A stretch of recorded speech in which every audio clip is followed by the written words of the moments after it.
Structures की वजह से इलेक्ट्रिक फील्ड लाना, और दूसरा कंडक्टर की कुछ प्रॉपर्टीज गॉस लॉ की मदद से समझेंगे। ठीक है, तो सबसे पहले हम लोग इन स्ट्रक्चर्स के लिए इलेक्ट्रिक फील्ड इंटेंसिटी का फॉर्मूला लाने वाले हैं। इनमें से काफी सारे स्ट्रक्चर वो हैं जिनके बारे में हम ऑलरेडी पढ़ चुके हैं, लेकिन गॉस लॉ से इजीली आ जाएंगे। वहां हमने इनके कोई डेरिवेशन नहीं किए हैं, और गॉस लॉ से डेराइव करना बहुत आसान होता है। तो हम लोग ये सारे रिजल्ट, इनके सारे electric field result Gauss law से फिर से पढ़ने वाले हैं। रिजल्ट तो हम पहले ही देख चुके हैं, बट डिराइव कभी नहीं किया है। तो वो जो इंटीग्रेशन वाला डेरिवेशन है वो तो बहुत टाइम टेकिंग है, तो हम लोग क्या करें, गॉस लॉ से डेरिवेशन कर रहे हैं। गॉस लॉ चीजों को आसान कर देगा, सारे शेप के लिए नहीं, कुछ खास शेप के लिए। हालांकि अगर एक इल्यूजन लोगों के दिमाग में बनता है कि गॉस लॉ हर तरह के बॉक्स के लिए काम करता है, या कुछ परफेक्ट, मतलब हर तरह के चार्ज को इनक्लोज करने पे काम करेगा, या कुछ सिमेट्रिक टाइप के चार्ज को इनक्लोज करने पे काम करेगा, सबके लिए करेगा। गॉस लॉ शेप डिपेंडेंट नहीं है। बॉक्स का शेप, मैम देख लीजिए ऑर्डर आया होगा, बॉक्स का शेप या चार्ज का शेप गॉस लॉ के लिए मैटर नहीं करता। गॉस लॉ के लिए चार्ज मैटर करता है।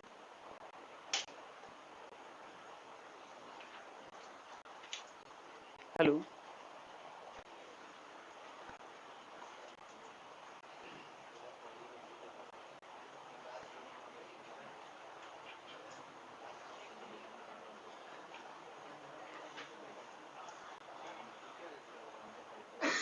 Welcome to Blinkit.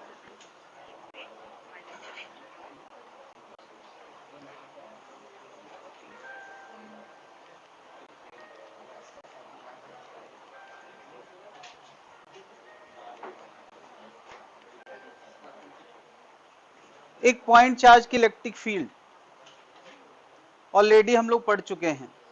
Hello hello, हाँ जी, ऑफिस में आ जाइए अंदर। हेलो,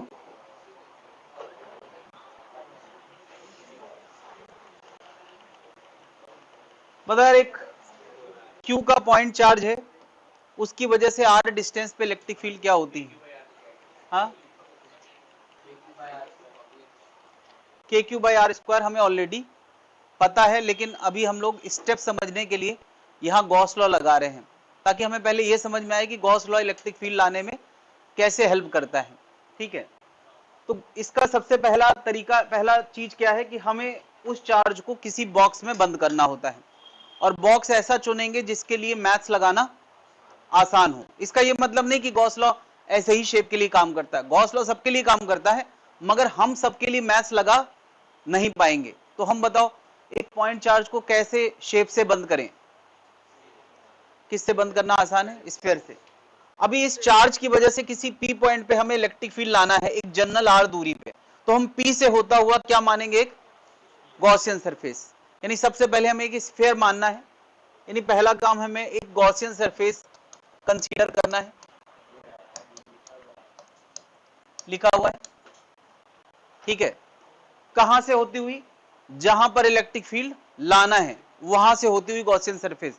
और फिर दूसरा काम क्या करना है? गॉस लॉ लगाना है। ठीक है, गॉस लॉ जब लगाएंगे तो क्या उसमें इलेक्ट्रिक फील्ड इंटेंसिटी का टर्म आएगा? अरे लॉ में क्या है? Integral of E D A is equal to Q in by epsilon. तो बस उस फॉर्मूले को यूज करना है और चार्ज पता करना है। तीसरा काम हमें करना है, क्यू इनसाइड सोचना है। क्यू इनसाइड सोचेंगे तो ई आ जाएगा। बस इतना सा काम है। तो हमने यार पी से होता हुआ एक स्फीयर कंसीडर किया है, गॉसियन सरफेस कंसीडर किया है ना?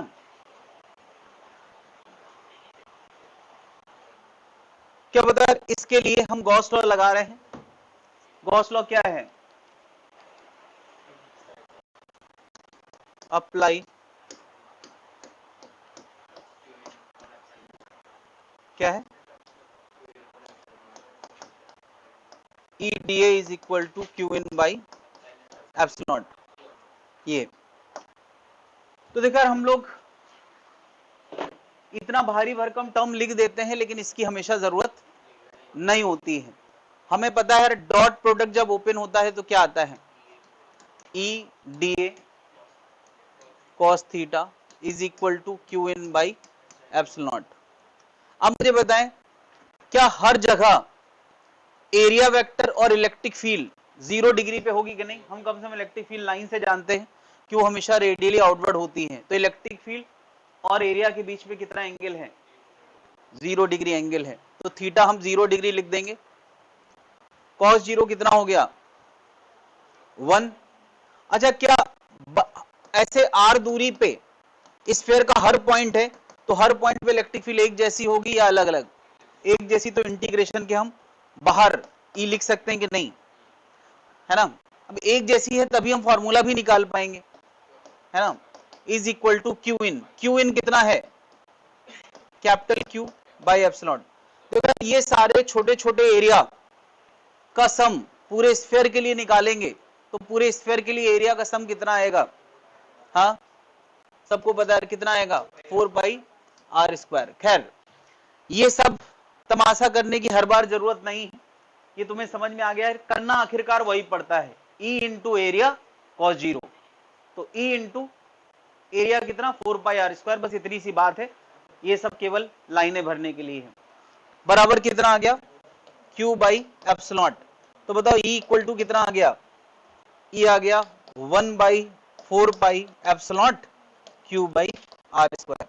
क्या ये फार्मूला हम पहले से जानते हैं? अभी हमने गॉस लॉ लगा के जबरदस्ती निकाल दिए हैं।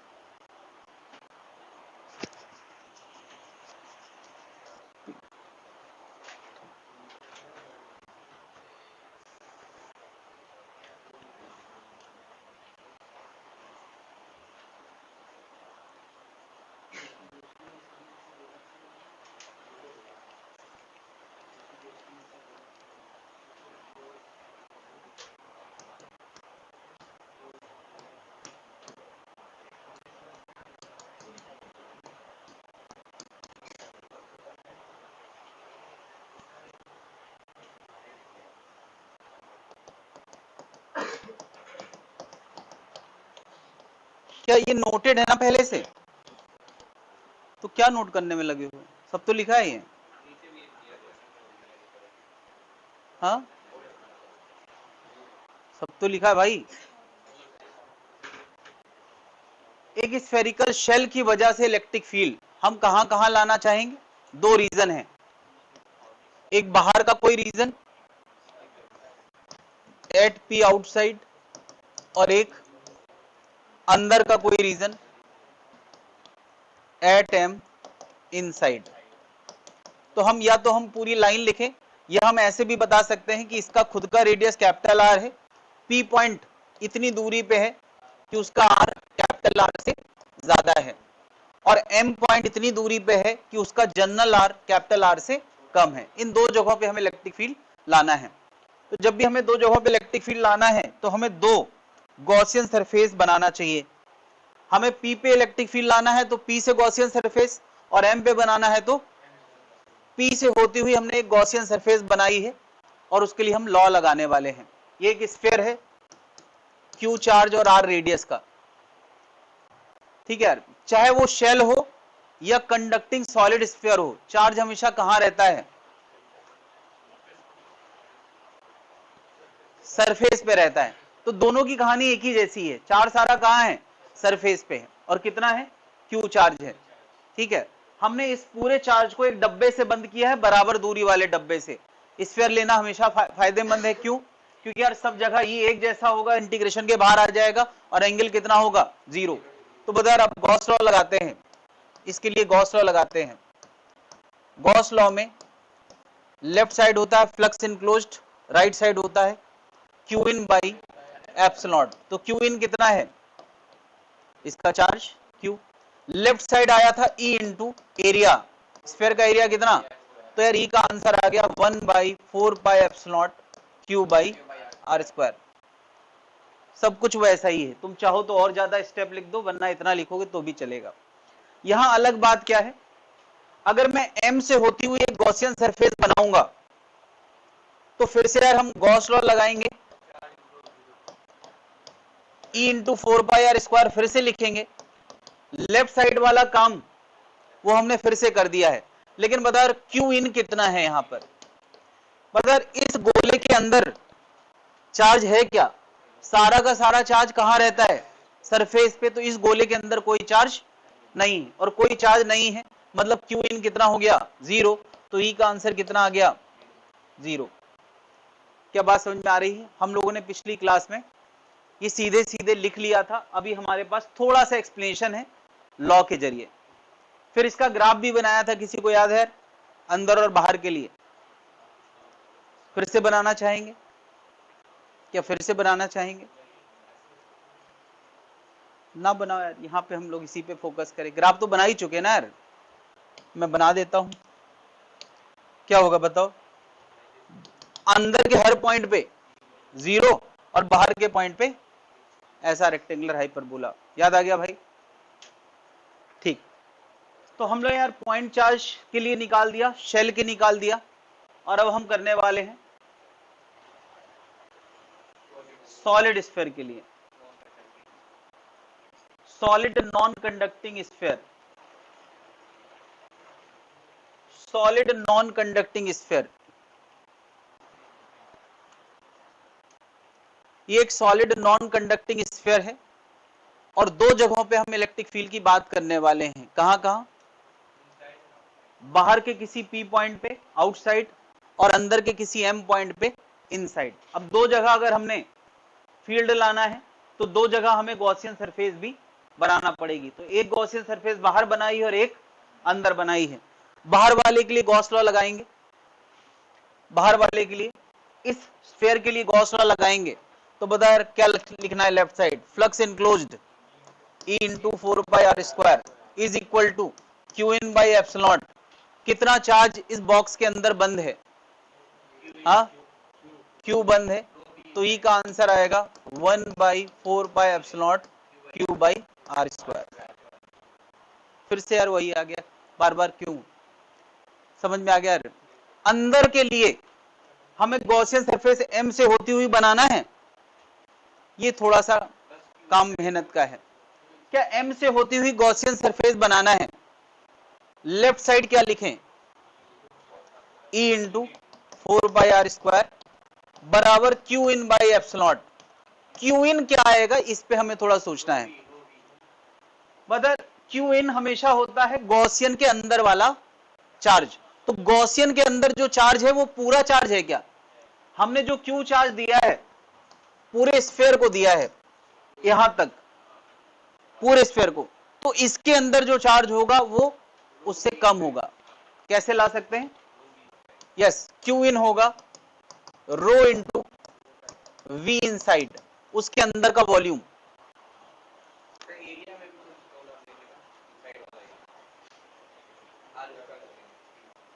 हाँ, स्मॉल आर ही तो लिया है भाई, गॉसियन सरफेस वाला आर लेंगे यहां पे हम। अब मैं कह रहा हूं यार इसके अंदर चार्ज कितना है, क्योंकि ये वॉल्यूम ऑब्जेक्ट है तो इसका चार्ज लिखने के लिए हमें पर यूनिट वॉल्यूम का चार्ज इंटू वॉल्यूम करना पड़ेगा। कोई मुझे बताएगा कितना वॉल्यूम लिखा जाए? हाँ, इतने पोर्शन का वॉल्यूम क्या होगा? 4/3 पाई स्मॉल आर या कैपिटल आर? भाई उसी के अंदर है तो स्मॉल आर लिखना चाहिए। ठीक है, ये हम लिख देते हैं क्यू इनसाइड की जगह, ये rho into 4/3 pi small R Q upon epsilon 4πr²। देखो यार 4 पाई गया, r² से 3 2 पावर खत्म हो जाएंगी। ई का आंसर आ रहा है रो r बाई 3 एप्सिलॉन। देख ले यार, ये आंसर हम पहले भी ला चुके हैं, है ना? हम चाहें तो रो को और क्या लिख सकते हैं? क्या रो और निकालने के लिए हमें पूरे स्फीयर का टोटल चार्ज गिवन है और टोटल वॉल्यूम पता है। टोटल चार्ज कितना है? कैपिटल क्यू, और टोटल वॉल्यूम कितना है? Charge per unit volume. तो हम रो की जगह ये भी लिख सकते हैं, तो आंसर का एक और लुक आ जाएगा, जाना पहचाना। नया लुक था 1/4 pi epsilon Q R by R cube. ये भी आ जाएगा। क्या याद आया भाई? इसी के नीचे इसका ग्राफ बनाने का फैशन था। क्या जनता को याद है? तो ग्राफ अपने मन से ही जल्दी से बना दें। फॉर्मूले आ गए हैं, साथ ही साथ ग्राफ बना दें।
नोट कर लिया भाई?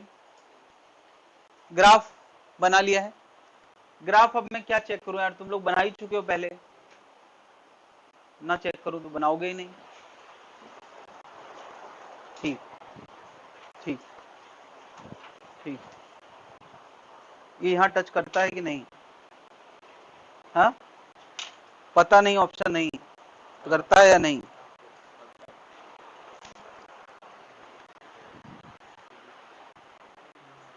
ये कर्व हो गया लाइन।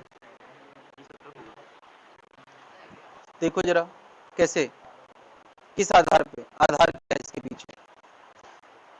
बिना मैथमेटिकल आधार के कोई ग्राफ गट फीलिंग पे नहीं बनाना है। मैथमेटिकल आधार क्या है इसके पीछे?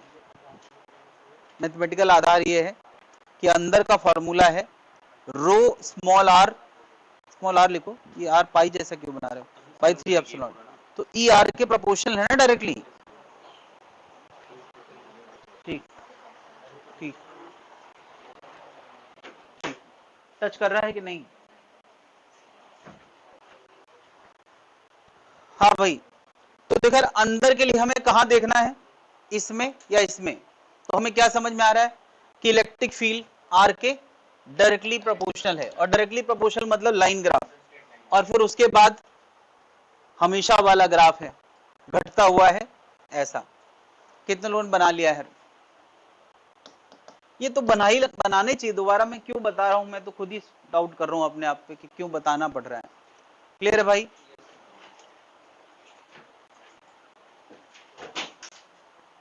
सोचा यार ये एक कॉन्सेंट्रिक स्फीयर है जिसमें अंदर एक सॉलिड नॉन कंडक्टिंग स्फीयर है जिसमें पूरे वॉल्यूम में चार्ज है, और बाहर एक निगेटिव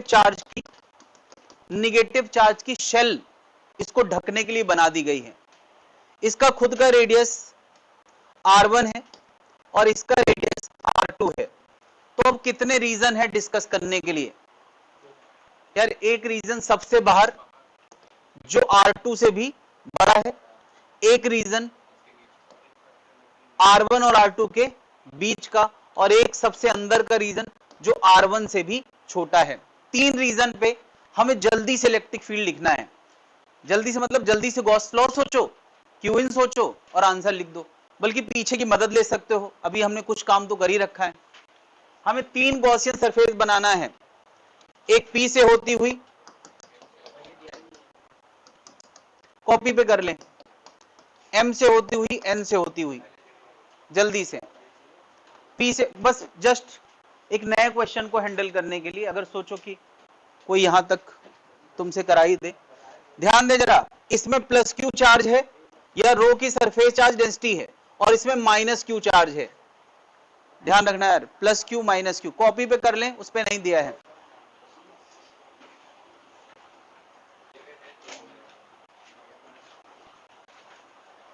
मन में ही सोच लें गॉस लॉ क्या लगाना है। अब तो गॉस लॉ कितने बार लगा लिया है।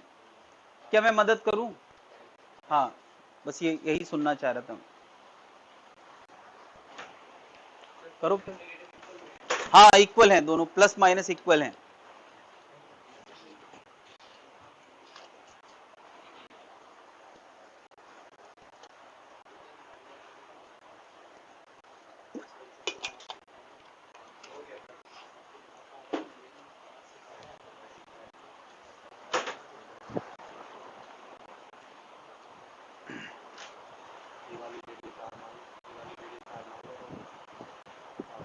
ठीक, तो क्या ग्राफ भी बना ही सकते हैं तीनों रीजन का? यार इसके नीचे तीन तरह की इलेक्ट्रिक फील्ड निकाल दी हैं, तो क्या तीन रीजन के ग्राफ भी होंगे? एक रीजन R1 तक का, एक रीजन R2 तक का, और एक R2 से ज्यादा के लिए। तीन रीजन पे इलेक्ट्रिक फील्ड, तीन रीजन पे at P outside R greater than R2, at M in between R1 से R2 के बीच में, और at N R less than R1। तीन रीजन पे इलेक्ट्रिक फील्ड जल्दी से सोचना है। तो सबसे पहले मैं P के लिए सोचता हूं, बस यही एक नया है देखा जाए तो। अच्छा बताओ, M की गॉसियन के लिए, M की गॉसियन के लिए अंदर कितना चार्ज है? Plus Q। तो यार M का डिस्कशन तो हमने कर ही रखा है, Q बाई एप्सिलॉन। तो E का आंसर कितना आएगा? 1/4 पाई एप्सिलॉन Q बाई, अरे ये तो हमने किया ही ना अभी पिछले वाले में। अच्छा, N से होते हुए गॉसियन के लिए क्या करना है? अरे N से होता हुआ गॉसियन के लिए अंदर वाले, ये तो वही है शेल के अंदर, बाहर वाले का अंदर कोई असर नहीं आता। इसका आंसर भी हम ला ही चुके हैं, रो R बाई 3 एप्सिलॉन। तो बस एक ही चीज तो अलग है, सबसे बाहर। तो सबसे बाहर के लिए भी ऐसे ही लिखो यार, E into 4 pi R square. Q in कितना है? अरे यार प्लस क्यू माइनस क्यू 0, तो इलेक्ट्रिक फील्ड कितना आएगा? बस कितने लोग लिख लिया यार? क्या बात समझ में आ रही है? अरे देखो यार, इसमें प्लस क्यू था, इसमें माइनस क्यू है, तो टोटल। तो इसके बताओ ग्राफ तीन रीजन के बना पाओगे? यार दो रीजन के तुम बना ही चुके हो। थोड़ा तेजी लाओ सोचने में।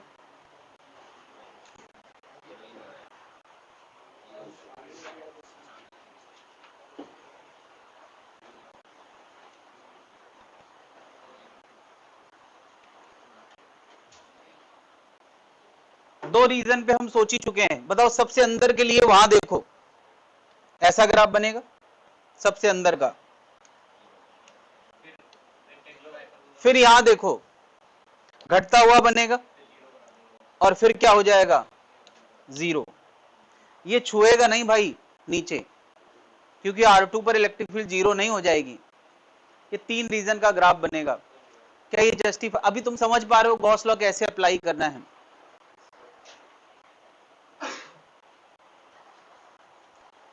ये यहां छुएगा नहीं नीचे।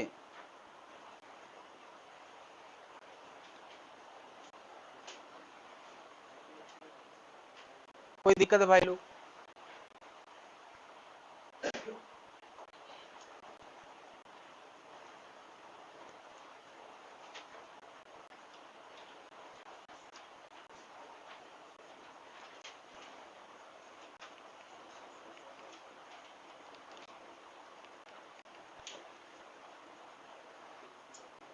ये कि इनफाइनाइट लाइन चार्ज है, इसके लिए इलेक्ट्रिक फील्ड का फॉर्मूला हम ऑलरेडी ला चुके हैं कि नहीं? किसी को याद है यार क्या आंसर आया था? इनफाइनाइट का आंसर मैं पूछ रहा हूं। फाइनाइट का तो हम गॉस लॉ से निकाल ही नहीं पाएंगे, इनफाइनाइट है तो ही निकाल पाएंगे। क्यों? इनफाइनाइट लाइन चार्ज की electric field lines radially outward होती हैं, फाइनाइट की इतनी परफेक्ट नहीं होती हैं।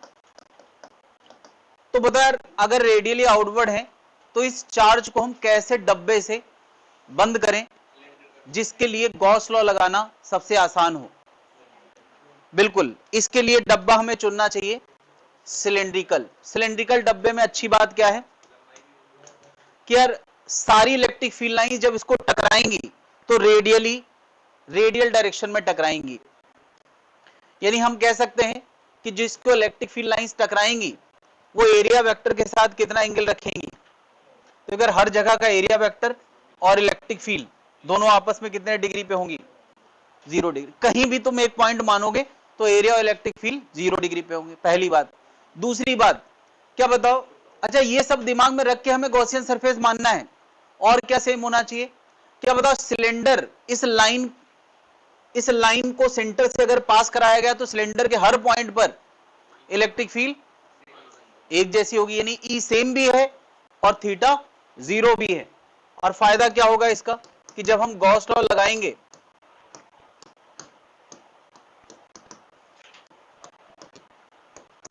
तो देखो यार कॉस जीरो की वजह से 1 बन जाएगा और ई इंटीग्रेशन के बाहर आ जाएगा और अंदर क्या बचेगा, ई इंटीग्रेशन के बाहर आ जाएगा, अंदर क्या बचेगा, अंदर बचेगा इंटीग्रल ऑफ डीए। तो अगर हमने एक इनफाइनाइट नहीं एल लेंथ का एक सिलेंडर कंसीडर किया है, अब इनफाइनाइट क्या मानेंगे, तो हमने एक लेंथ ले ली है, एल लेंथ के सिलेंडर से जो चार्ज इनक्लोज होगा वो भी कितनी लेंथ का इनक्लोज होगा, अगर सिलेंडर एल लेंथ का है तो चार्ज भी जो इसके अंदर बंद होगा वो एल लेंथ का बंद होगा।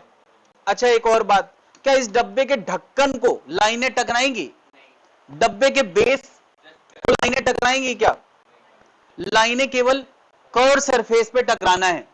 तो यहां पर हम इस फ्लक्स को तीन हिस्से में सोच रहे हैं, कर्व हिस्सा और प्लेन हिस्से, प्लेन वन प्लेन टू। कौन सा प्लेन वन प्लेन टू है, प्लेन वन ऊपर वाला, क्या प्लेन वन से टकराने वाला फ्लक्स जीरो है, प्लेन टू से टकराने वाला जीरो है, केवल और केवल किस से टकराने वाला फ्लक्स होगा, तो कर्व डब्बे का एरिया कितना होगा, इंटीग्रल डीए का मतलब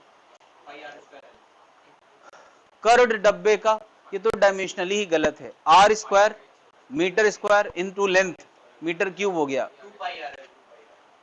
किसी सिलेंडर का एरिया किसी को पता है क्या होता है, सरफेस एरिया नहीं पता है तो ऐसे सोचो सिलेंडर को कट करके फैला दो तो क्या बन जाएगा, एक सिलेंडर को फैला दो तो क्या बन जाता है, उसकी एक साइड होगी 2πr और एक साइड होगी l, तो एरिया कितना होगा, ये बात यार अब तक पता होना चाहिए था, एरिया हो जाएगा 2πrl बराबर क्या होता है क्यू इन बाई, बदर इस लाइन चार्ज का लैम्डा दिया होगा, लैम्डा कूलाम पर मीटर,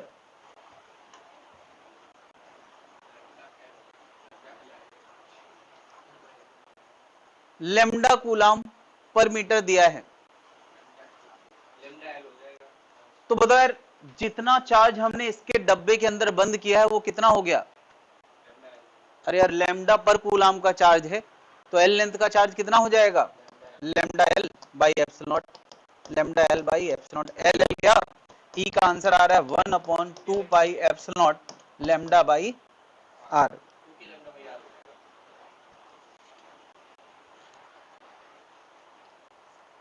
क्या बता 2 पाई एप्सिलॉन नॉट है तो हम 2 से ऊपर और 2 से नीचे मल्टीप्लाई कर दें तो ये बन गया क्या 2 और 1/4 पाई एप्सिलॉन नॉट को क्या लिख सकते हैं के लैम्डा बाई आर, याद आया ये फॉर्मूला हम पहले पढ़ चुके हैं, कोई दिक्कत है तो दोबारा क्यों बता रहे हैं, केवल स्टेप समझाने के लिए, क्योंकि अगला क्वेश्चन तुम्हें करके दिखाना है। अगला क्वेश्चन है कि एक शेल या एक पाइप चार्ज है, पाइप चार्ज या ट्यूब चार्ज कह सकते हैं, जिसकी केवल सरफेस पे चार्ज है, अंदर से ट्यूब खाली है, उसके अंदर और बाहर दो जगहों पे इलेक्ट्रिक फील्ड इंटेंसिटी लाना है, ला के ग्राफ बना के मुझे दिखाना है। ये नोट कराया है या करना है, कर ले।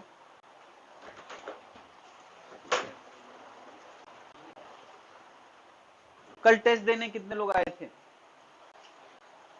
ओके कितने लोग नहीं आए थे, हाँ नहीं आने वाले हाथ उठाएं, वजह बताएं जरा, अपनी दुखद स्टोरी बताएं।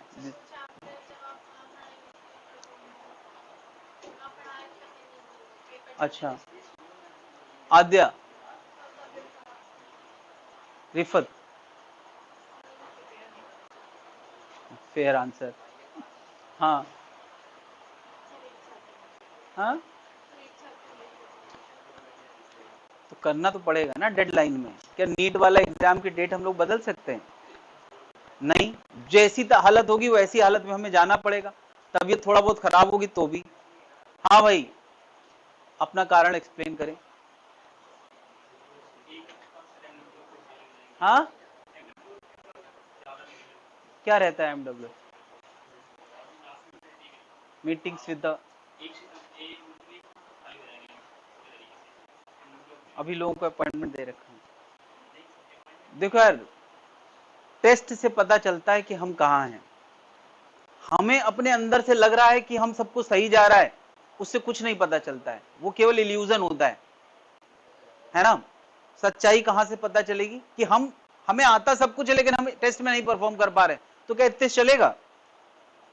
इतने से चल सकता है अगर कोई टीचर बनता है, टीचर के लिए चल जाता है। क्यों? टीचर को आजकल तो टीचर बनना बड़ा आसान है। पहले जमाने में बोर्ड में पढ़ाना पड़ता था, सब कुछ दिमाग में रखना पड़ता था।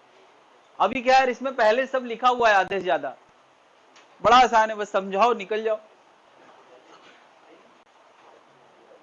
थोड़ा आसान हो गया है, मतलब इतना भी आसान नहीं है। भी बच्चा क्वेश्चन पूछेगा तो बताना ही पड़ेगा ना यार।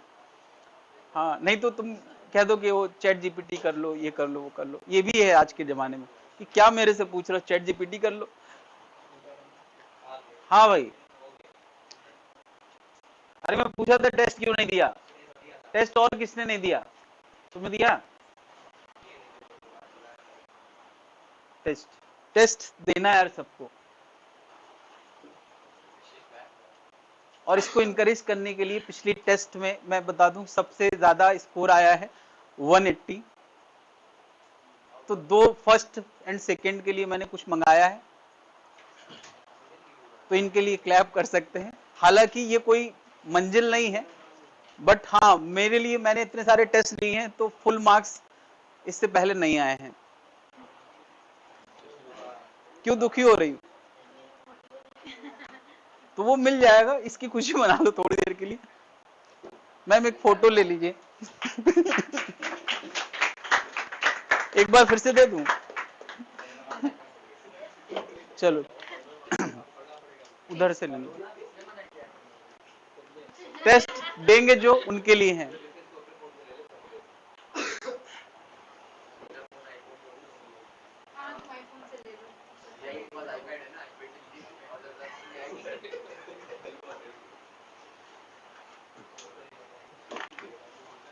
एक और है, ये छोटा है, सेकेंड आने का। ताली बजाओ भाई।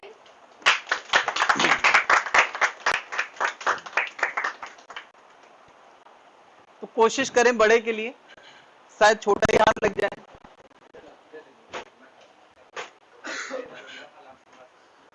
हाँ भाई, 2-3 बार, मतलब पिछले साल लगभग हर टेस्ट में मैं दे ही रहा था। इस बार कई टेस्ट का इकट्ठा हो गया था, तो मैंने कहा थोड़ा सा बड़ा कर देते हैं। थोड़ा सा बड़ा है, मतलब 3-4 टेस्ट का। छोटा छोटा फिर चालू कर देंगे और क्या। या फिर बड़े बड़े गैप में मिलेगा भाई, छोटा ही सही मिलेगा। ठीक, डन।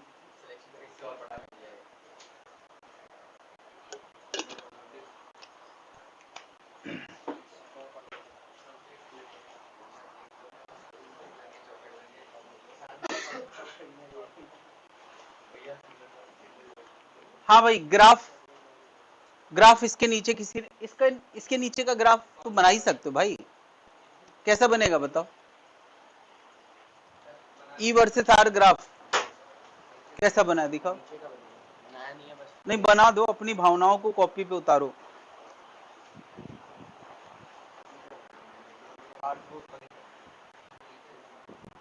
लाइन चार्ज का ग्राफ बनाना है, फिर ट्यूब का बनाना है। ये हाथ छू रहा है कि नहीं? नहीं छुएगा। हाँ तो छुआओ मत।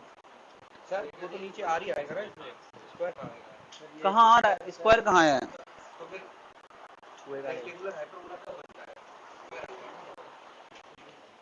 ई वर्सेस आर ग्राफ मैं इसी लाइन चार्ज के नीचे बना रहा हूं।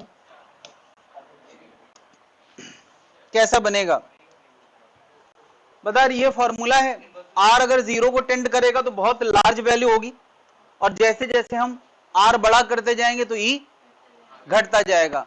और ये लाइन तो नहीं होगा, लाइन तो नहीं होगा, क्योंकि लाइन होने के लिए एक्स ऊपर होना चाहिए। यहां एक्स कहां है? मतलब हमारा वेरिएबल नीचे है, तो ये रेक्टेंगुलर हाइपरबोला बनेगा। y equal to something by X का क्या होता है? Rectangular hyperbola.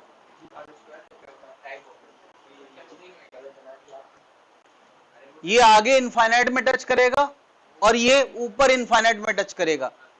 तो एक के लिए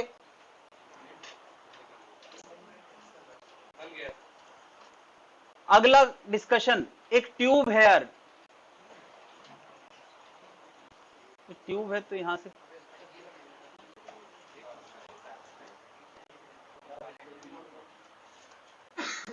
ट्यूब बोल लो या इसको पाइप बोल लो।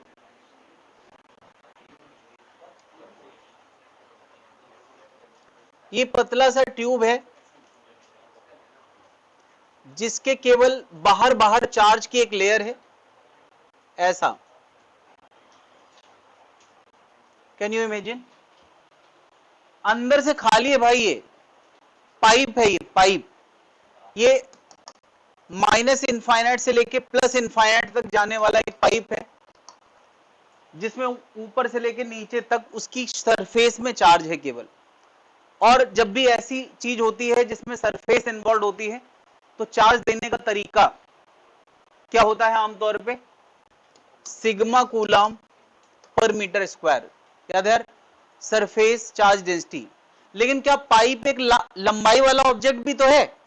हर चीज जिसमें हम लंबाई की बात कर सकते हैं उसके अंदर चार्ज पर यूनिट लेंथ भी दिया जा सकता है। यानी सिग्मा में भी बात हो सकती है, लेमडा में भी बात हो सकती है, और दोनों एक दूसरे से रिलेटेड भी हैं। लेमडा और सिग्मा दोनों एक दूसरे से रिलेटेड भी हैं।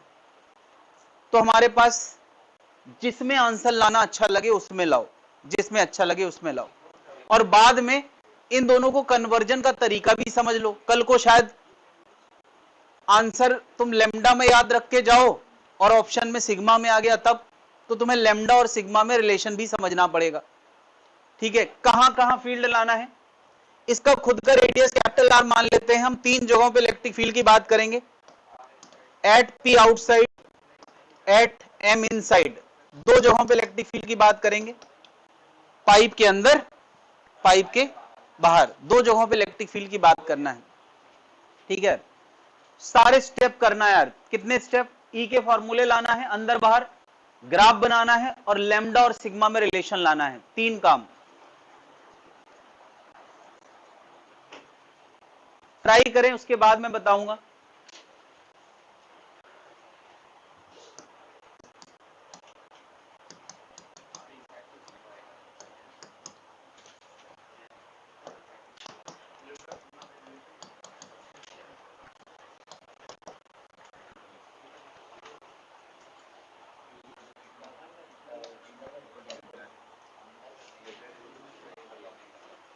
तो बता यार, गॉसियन सरफेस क्या बनाने वाले हो यहाँ पे?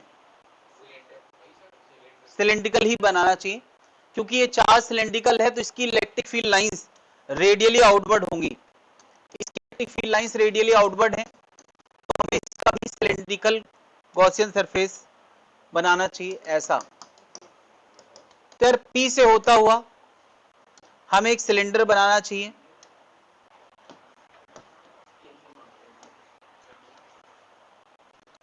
जिसने एल लेंथ को बंद किया है, क्योंकि ये सिलेंडर भी एल लेंथ का है।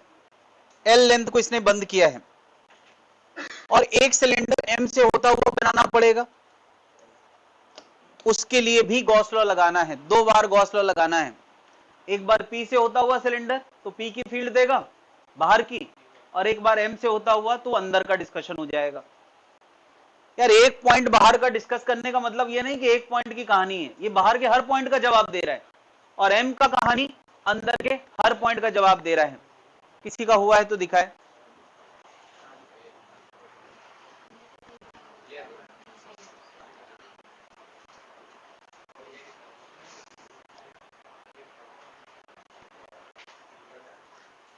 ये रिलेशन कैसे आया है? Sigma equal to Q upon 2 pi R L and lambda equal to, हाँ ठीक है।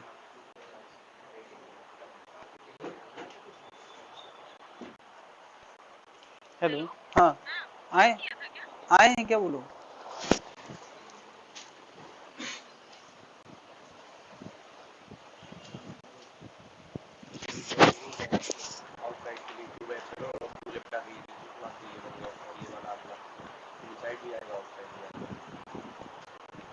लेमडा सिग्मा का रिलेशन कैसे आया? हाँ, तो सिग्मा ए के बराबर कर दिया। तो सिग्मा ए का कितना, अब ए यहाँ पे पाई 2 पाई आर स्मॉल या कैपिटल? स्मॉल ये बताओ, चार्ज स्मॉल रेडियस पे है कैपिटल आर पे? एल एल कट जाएगा, lambda equal to 2 pi R, Q equal to lambda L रख देंगे, लेमडा की जगह 2 पाई आर एल हो जाएगा, एल से एल कट जाएगा, 2 पाई तो पाई भी कटा तो क्यू बाई एप्सिलॉन नॉट हो जाएगा। फिर lambda equal to pi R 2 pi R L आ गया। क्यू के टर्म में आंसर चाहिए नहीं मुझे, लेमडा के टर्म में चाहिए। इसको 2 पाई आर लिख दिया इनटू एल। बाहर के लिए और सोचे जरा। हाँ, और कोई दिखाना चाह रहा है? सिग्मा हाँ, बाहर का आ गया, अंदर का 0 आ गया। अंदर का 0 ग्राफ या टच नहीं करेगा क्योंकि 1 बाय आर ओके, पे ग्राफ बाहर का फॉर्मूला ई का क्या आया है? अब ये आया लंबा है sigma capital R by small R. Capital R का चार्ज डिनोट करता है सिग्मा बाय एप्सिलॉन नॉट और दे सकते हैं आर उसका।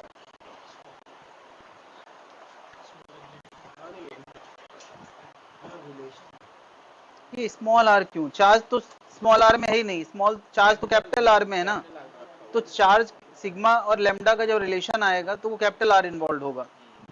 अगर फिर सिग्मा ए इसको लिख दिया तो ए से ए तो कैंसिल हो जाएगा ना। ये देखो यार, ये एरिया फ्लक्स वाले रीजन का एरिया है और वो एरिया चार्ज वाले रीजन का एरिया है, तो दोनों एरिया सेम कैसे?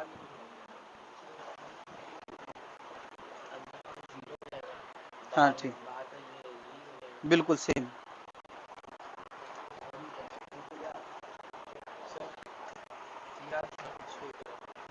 एरिया इसका वॉल्यूम सिग्मा से निकालेंगे तो वॉल्यूम इसका क्या लेंगे? एरिया क्या होता है? हाँ, 2 पाई आर एल।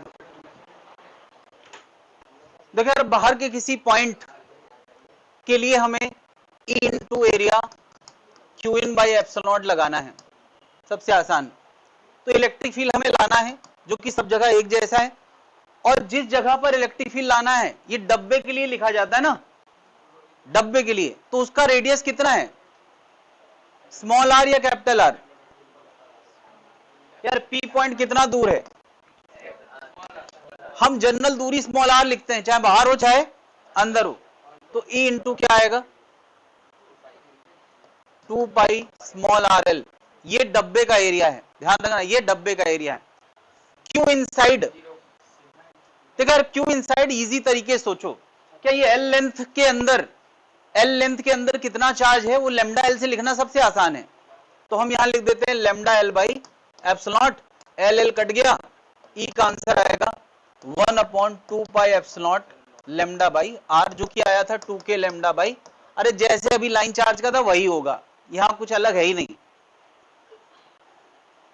कोई कह सकता है नहीं सर हम चार्ज को सिग्मा एरिया में लिखना चाहते हैं, लिख सकते हैं। तो क्या चार्ज को दो तरीकों से लिखना सीखते हैं, चार्ज को मैं दो तरीके से लिख रहा हूं। एल लेंथ के चार्ज को अगर लेमडा में लिखना हो तो क्या लिखोगे, लेमडा एल।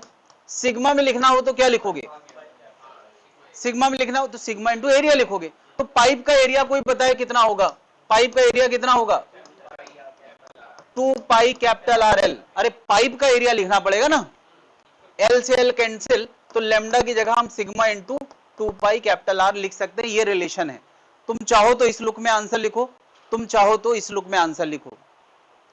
क्या ये बात समझ में आ रही है? तुम चाहो तो लेमडा में आंसर दो, और तुम चाहो तो लेमडा की जगह क्या लिख सकते हो, लेमडा की जगह लिख सकते हो, मैं यार इसको हटा देता हूं,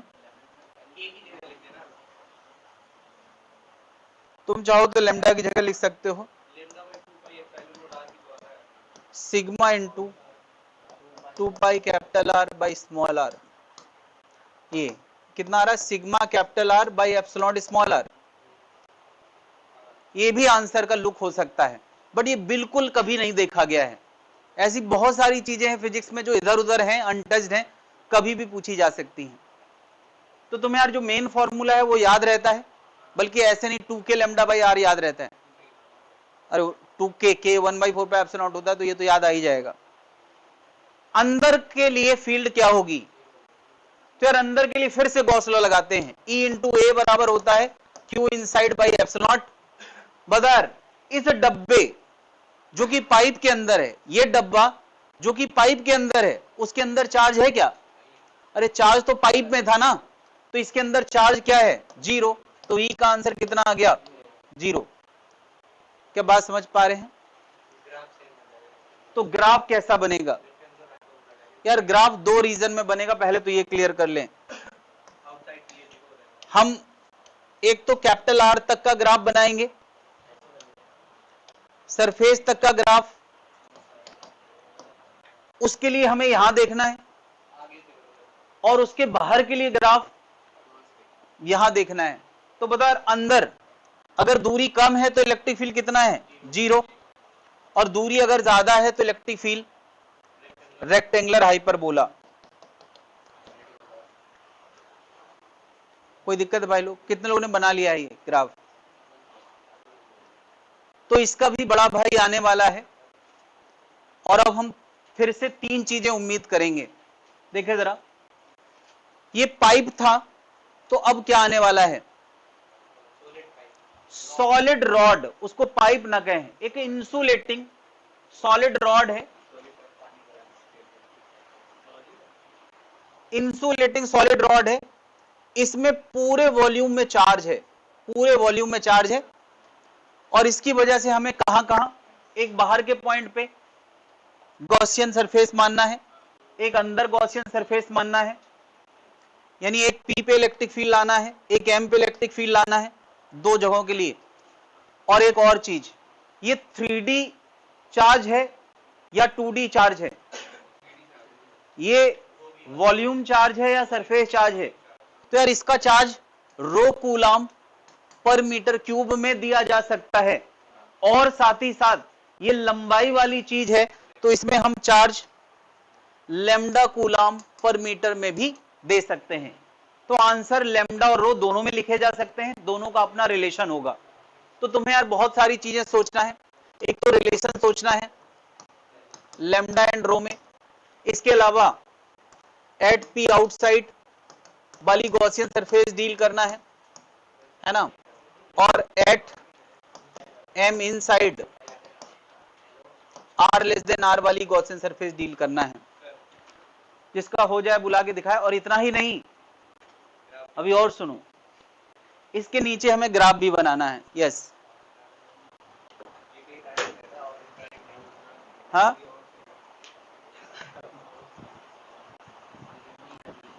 इसका तो सेम ही रहेगा ना, आउटसाइड वाले का।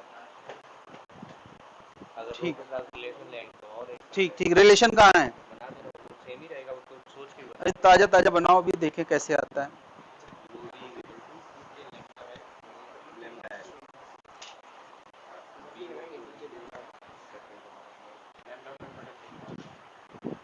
कहां तक पहुंचे?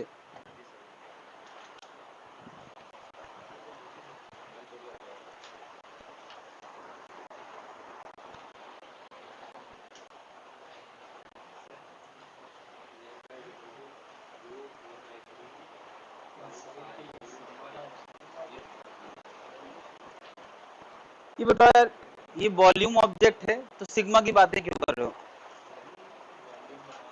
पाइप सरफेस ऑब्जेक्ट था, ये तो वॉल्यूम ऑब्जेक्ट है ना।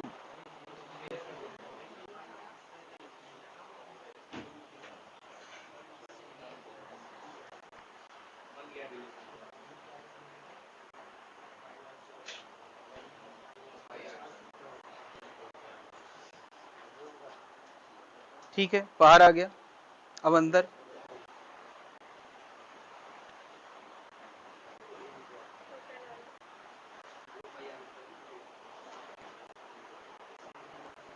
ये रफ फेयर सब यही करोगी क्या?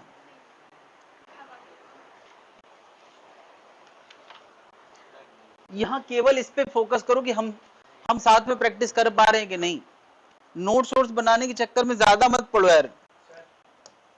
अगर देखो यार वर्कबुक में तुम्हें कॉन्फिडेंस नहीं लग रहा है कि हमसे सही होगा, तो कॉपी पे लिख लो और वर्कबुक छोड़ दो। जब तुम्हारा मन करे जब कभी, तो उसको कर लेना जल्दी से। भाई सीख जाओगे ना, यहाँ से सीख के जाओगे तो जब चाहोगे तब कर लोगे।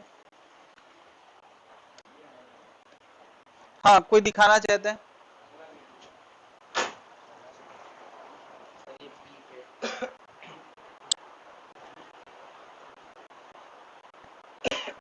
ये बताओ, rho into pi R square लिखे हो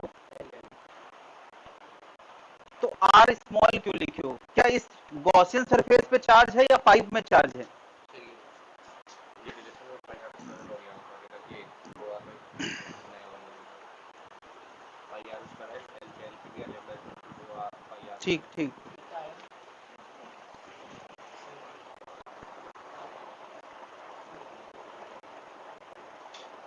इसका नाम रो है। हाँ ठीक है, रो सिंबल है। तो ये कहाँ का आया है? इनसाइड का। और आउटसाइड का अभी क्या कर रहे हो?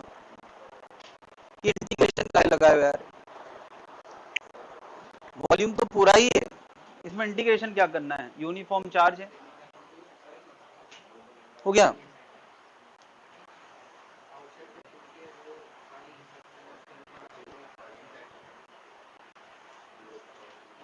ठीक, मिलाएं जरा। पता है, अगर इस सिलेंडर के लिए हमें कुछ करना है, इस सिलेंडर के लिए, तो लेफ्ट साइड लिखेंगे ई इंटू उसका एरिया कितना? 2 पाई स्मॉल आर एल। देखो लेफ्ट साइड जो लिखते हैं वो डब्बे के लिए लिखते हैं, और क्यू इन जो लिखते हैं वो जहां चार्ज होता है उसके लिए लिखते हैं। दोनों अलग अलग चीजें हैं। तो ये डब्बे के लिए काम हो गया, फ्लक्स लिख लिया हमने। और अब हमें लिखना है क्यू इन। तो क्यू इन किस में लिखना चाहिए? ये एल लेंथ का डब्बा मान लो, तो एल लेंथ का चार्ज भी इसने इनक्लोज किया होगा। तो यार चार्ज को मैं सिंपली लेमडा इंटू एल लिखने वाला हूं। अरे लेमडा कूलम पर मीटर, तो एल लेंथ का चार्ज कितना होगा? Lambda L. आंसर आ गया यार, वही आंसर आया है जो हर बार आता है। ठीक है, बाहर के डिस्कशन में कोई अंतर है ही नहीं। हाँ ये जरूर है कि तुम लेमडा को अब रो में भी लिख सकते हो, लिखेंगे अभी। अंदर के लिए ये डब्बा है, अंदर के लिए जिसकी जनरल दूरी आर मान लो, तो ये आएगा E into 2 pi R L. यार ये जो लेफ्ट साइड वाला काम होता है ये होता है गॉसियन बॉक्स के लिए, और जो क्यू इन का डिस्कशन होता है वो उसके अंदर का चार्ज। यार ध्यान दो, उसके अंदर का चार्ज। तो यार इसके अंदर तो पूरा रॉड था, लेकिन क्या इस एम के अंदर पूरा रॉड है क्या? ये ध्यान देने की बात है यार। एम के अंदर जो चीज है, एम के अंदर जो चीज है वो पूरा रॉड नहीं है, वो तो आर स्मॉल आर रेडियस का रॉड है। इस बार स्मॉल आर यूज होने वाला है, कैपिटल आर यूज। हम यहां लिखने वाले हैं rho into we. Q in की जगह क्या आएगा? Rho into we. और वी कितना? Rho into we. वॉल्यूम आएगा इस सिलेंडर का वॉल्यूम, इस सिलेंडर का वॉल्यूम होगा pi small r square into L by epsilon. क्या ऐसा तो नहीं किसी ने ऐसे ही किया और मैंने गलत कर दिया? ये पाई आर स्मॉल आर क्यों होगा? क्योंकि हमें अंदर का चार्ज चाहिए होता है। तो एम के अंदर तो उतने ही रेडियस है ना, एम के अंदर।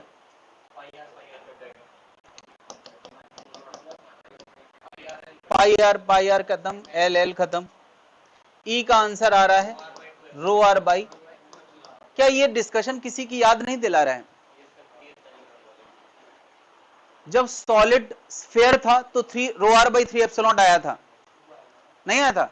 ये आया है रो आर बाई 2 एप्सिलॉन। अच्छा एक और बात, हॉलो शेल, हेमीस्फेरिकल शेल और पाइप का डिस्कशन में भी कुछ नहीं याद आता है। अंदर का वहां भी जीरो होता था, यहां भी जीरो है। खैर अभी अगला काम करना है लैम्डा और रो में रिलेशन।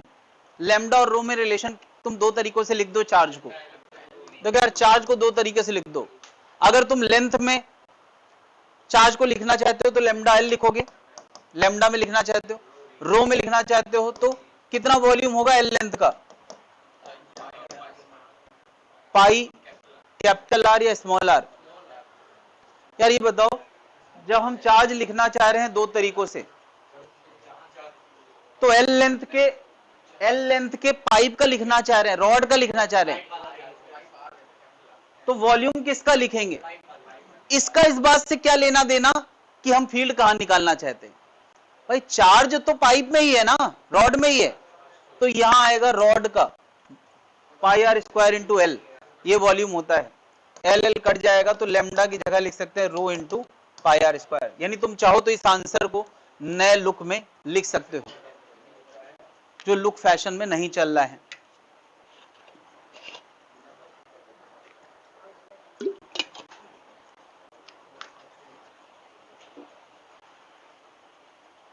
देखो जो स्टोरी फैशन में चल रही है उसके थोड़ा इधर थोड़ा उधर हम झांकते जाएं, कुछ नया आएगा तो उसी स्टोरी के इधर उधर आएगा, इसलिए हमें ये समझ में आना चाहिए।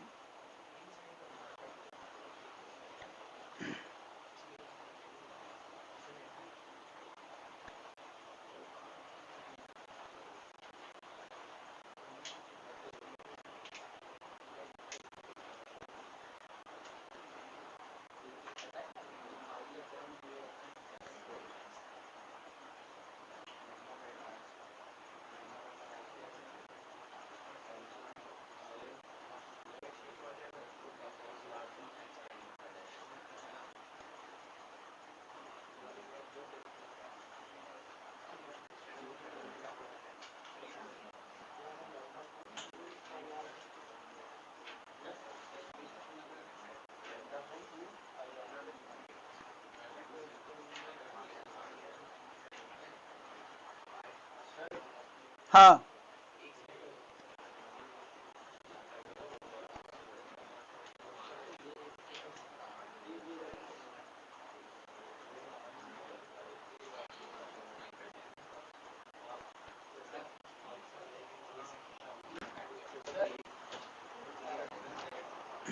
ये आउटसाइड वाला रो में अगर मैं लगाया तो rho R square capital R square by 2 R, ये गलत है क्या?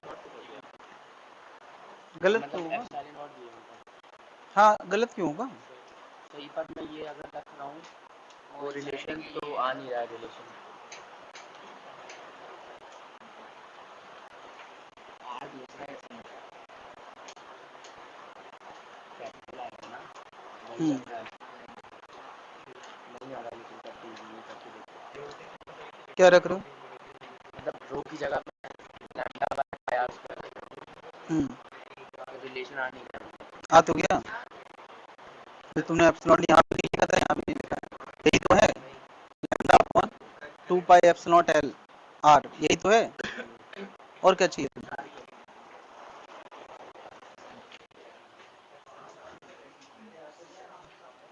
हाँ भाई, ग्राफ बना सकते हैं इसका, ई वर्सेस आर ग्राफ कैसा बनेगा? ई वर्सेस आर ग्राफ कैसा बनेगा? तो देखो यार, कैपिटल आर रेडियस तक का ग्राफ नेचर कहां से देखा जाएगा? अंदर से।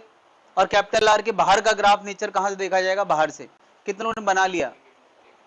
बनाओ जल्दी बनाओ।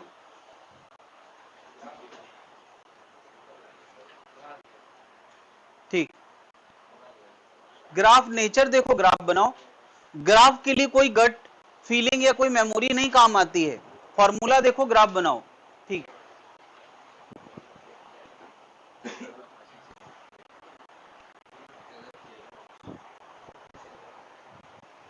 कहाँ है? ठीक,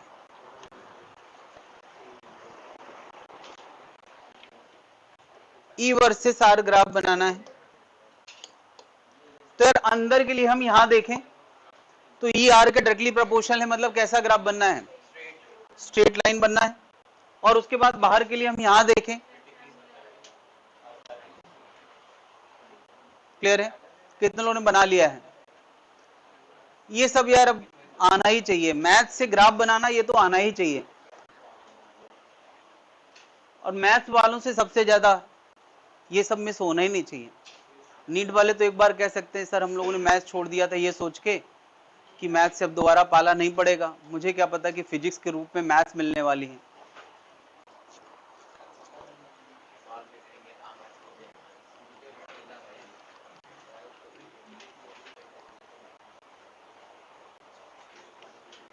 एक चार्ज्ड शीट की वजह से इलेक्ट्रिक फील्ड का फॉर्मूला हम ऑलरेडी ला चुके हैं, किसी को याद है?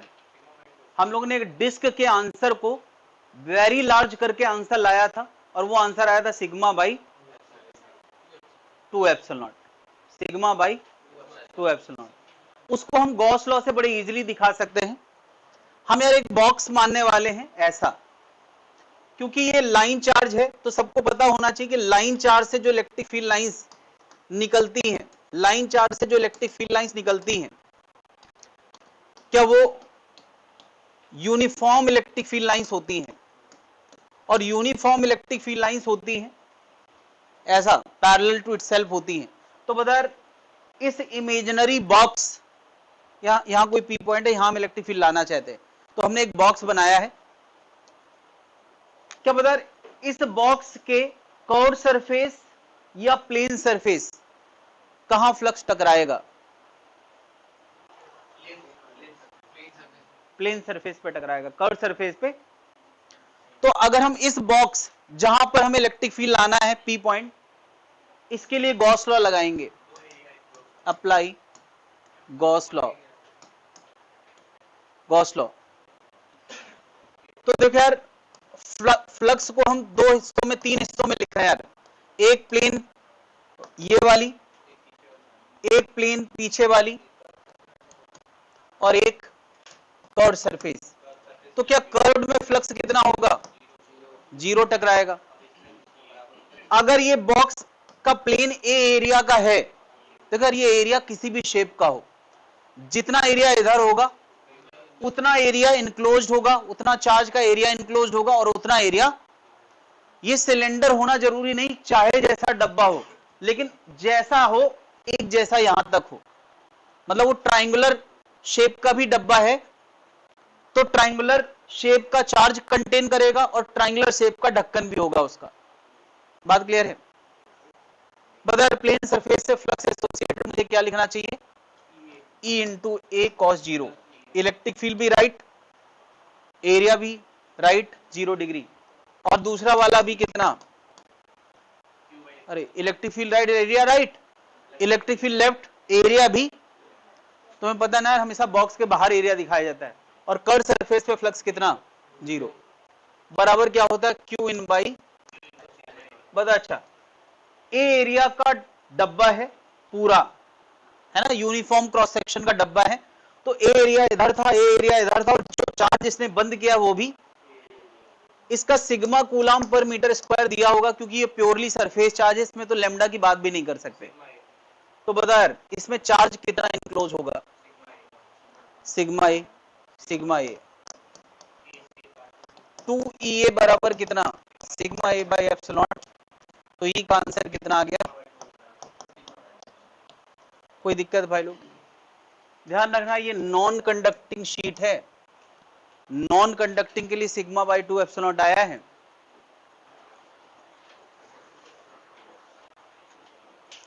नॉन कंडक्टिंग शीट, या हम इसको कभी कभी लिख सकते हैं single layer of charge, single layer of charge.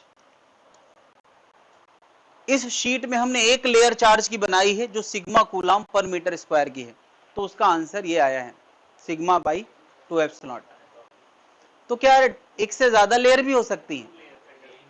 Conducting surface में तुम चाहे जितना पतला कंडक्टर क्यों ना लो, चाहे गोल्ड फॉइल क्यों ना बना लो, उसमें भी जो थिकनेस होती है वो सैकड़ों एटम्स की होती है। तो सैकड़ों एटम की थिकनेस होगी और अंदर फ्री इलेक्ट्रॉन्स होंगे, तो वो कहां रुकेंगे जाके? तो यार कंडक्टर में चार्ज दूर से दूर रहना चाहता है तो सरफेस पे रुकेंगे। तो सरफेस तो दो है, इधर भी है और इधर भी है, तो कहां रुकेंगे? इधर भी उधर भी। तो जब मैं यहां कहूंगा सिग्मा कूलाम पर मीटर स्क्वायर, तो वो एरिया, वो यूनिट एरिया, आर पार वाला पूरा एरिया नहीं है। सिग्मा कूलाम पर मीटर स्क्वायर इधर भी है और सिग्मा कूलाम पर मीटर स्क्वायर, तो अगर तुम इस नजरिए से देखो तो देखा जाए तो उसके यूनिट एरिया में सिग्मा का चार्ज नहीं है, सिग्मा इस तरफ सिग्मा इस तरफ, तो उसके यूनिट एरिया में कितना चार्ज है? 2 सिग्मा का।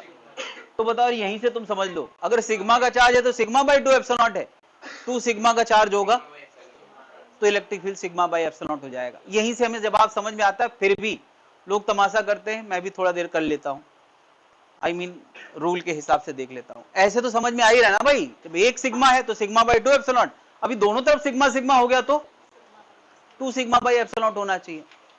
चलो यार, ये क्या है? यार ये जो है ना एक नॉन कंडक्टिंग शीट है, सॉरी कंडक्टिंग शीट है, कंडक्टिंग शीट है जिसके इस तरफ वाली सरफेस में भी सिग्मा कूलाम पर मीटर स्क्वायर है और उस तरफ वाले में भी सिग्मा कूलाम पर मीटर स्क्वायर है। ठीक है, और मैं यहां से होता हुआ एक डब्बा बनाऊं, ऐसा डब्बा बनाऊं, तो क्या उस डब्बे ने इस तरफ और इस तरफ क्या दो चार्ज लेयर्स को इनक्लोज किया होगा कि नहीं? एक चार्ज लेयर इधर और एक चार्ज लेयर इधर, दो चार्ज लेयर को इनक्लोज किया होगा कि नहीं? तो यहां आएगा 2EA जैसे पिछली बार आया था, और Q इन की जगह आएगा सिग्मा इंटू ए इधर वाला चार्ज प्लस सिग्मा इंटू ए इधर वाला चार्ज। तो 2EA बराबर क्या आ गया? 2 सिग्मा ए बाई एप्सिलॉन, ए से ए कटा, 2 से 2 कटा, तो E कितना आ गया? क्या बात समझ में आ गई है या कुछ और बोलूं?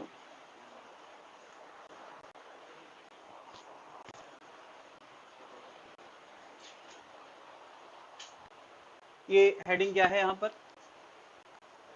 Due to conducting sheet.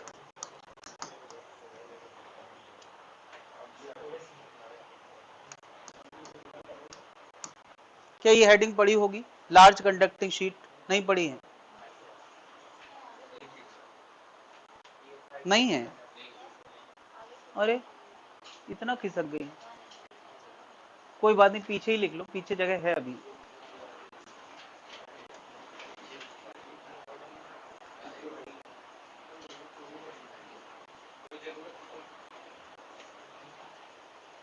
बोलो क्या?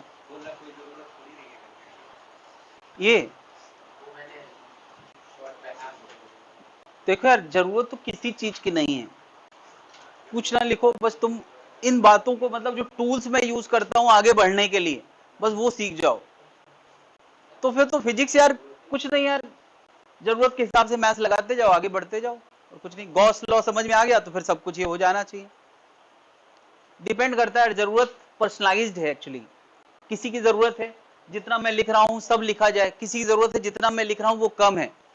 कुछ और सर थ्योरी पॉइंट लिखाइए जिससे हमारे दिमाग की एक्टिवेशन शुरू हो, जिनका दिमाग अब तक इस लेवल पे भी एक्टिवेट नहीं हो पाया है, जो 11th की मिनिमम रिक्वायरमेंट है।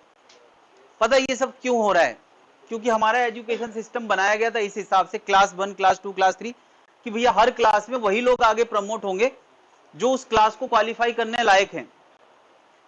लेकिन इसमें फिर सरकार की दखलंदाजी हो गई कि नहीं, सबको पास करो, 10वीं तक सबको पास करो। क्यों सबको पास करे? तो फिर ग्रेड ही क्यों बना रखें? अगर वो इस लायक होता तो अपनी मेहनत पे पास करता 8वीं क्लास, 9वीं क्लास। तो ये सबको पास करने वाली पॉलिसी है ना, यही गड़बड़ है। अगर जिस ग्रेड पे कोई बच्चा है उस ग्रेड का जेन्युइन पेपर हो, और जो फेल हो रहा है उसको फेल हो जाने दें, किसी तरह का कोई सपोर्ट नहीं, फेल होने ही दें। अगले साल वो पुराने अपने जूनियर्स के साथ बैठ के पढ़े, तो क्लास में कम से कम एक जैसा मेंटल माहौल तो मिलेगा टीचर को। मैं अपने पॉइंट ऑफ व्यू से बता रहा हूं, टीचर को एक जैसा मेंटल माहौल मिलेगा तो अपग्रेड करना बड़ा आसान होगा यार। क्या?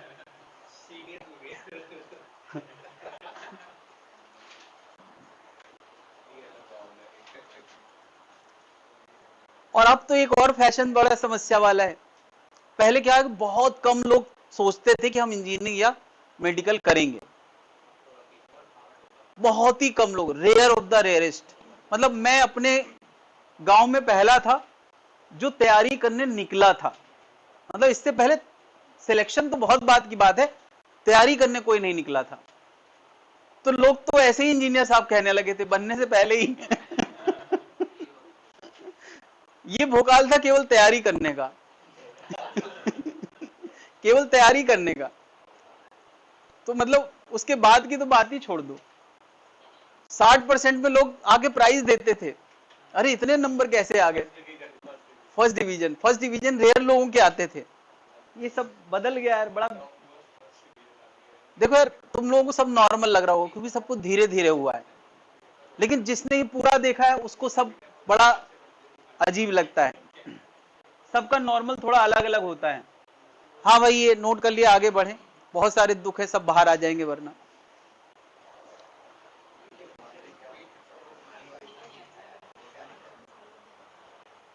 हाँ,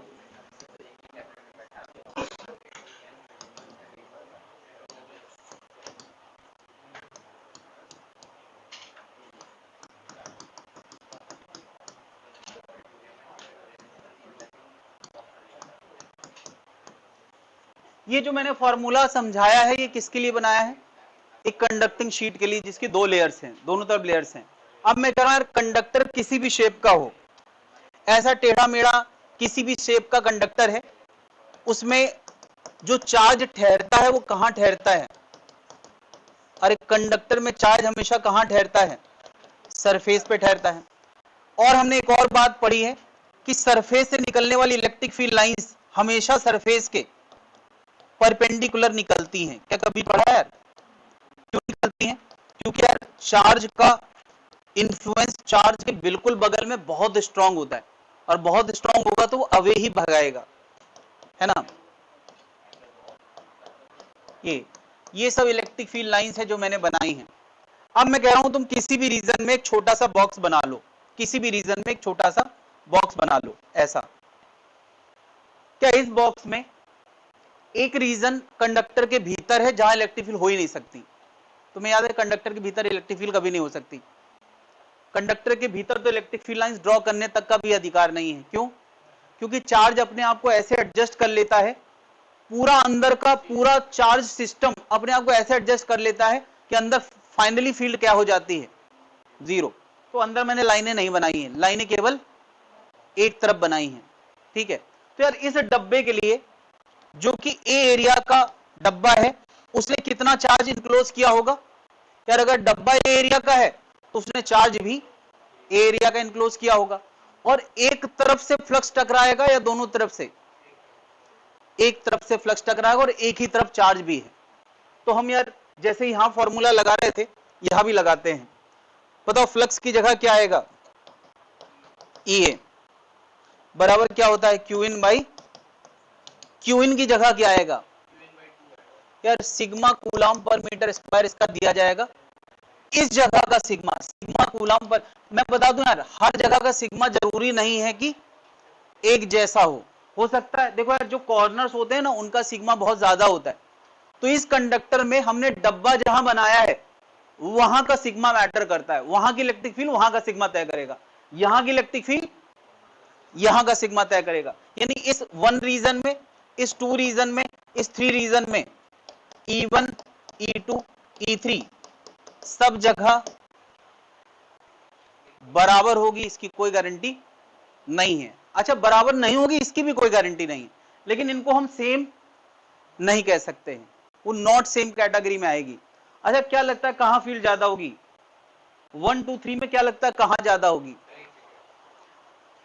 इसमें थोड़ा सा एक ट्रिक है कि जहां कर्वेचर, जहां ज्यादा टर्निंग है, वहां फील्ड सबसे, यानी 2 पे सबसे ज्यादा होगी, यहां टर्निंग थोड़ा कम है, कम होगी, और 3 पे सबसे कम होगी। ये भी एक फैक्ट है कि E2 सबसे ज्यादा होगी, E1 उससे कम होगी और E3 उससे कम होगी। क्यों? क्योंकि सब जगह के सिग्मा अलग अलग हैं। अगर कोई कहे क्यों, तो तुम कहोगे सिग्मा 2 सबसे ज्यादा होगा, सिग्मा 1 सबसे कम होगा और सिग्मा 3 सबसे कम होगा। खैर, इस पे शायद ही मैं कोई क्वेश्चन देखता हूं, ये भी एक सच्चाई है। मैं बता रहा था कि अगर इस रीजन का सिग्मा मुझे पता है तो वहां की इलेक्ट्रिक फील्ड क्या होगी? क्यू इन कितना लिखना चाहिए?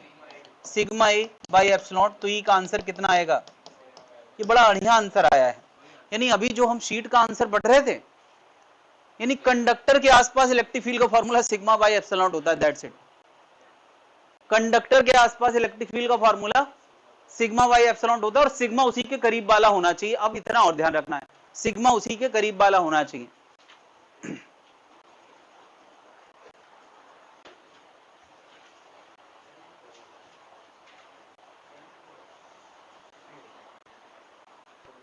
पीछे जगह बची तो होगी।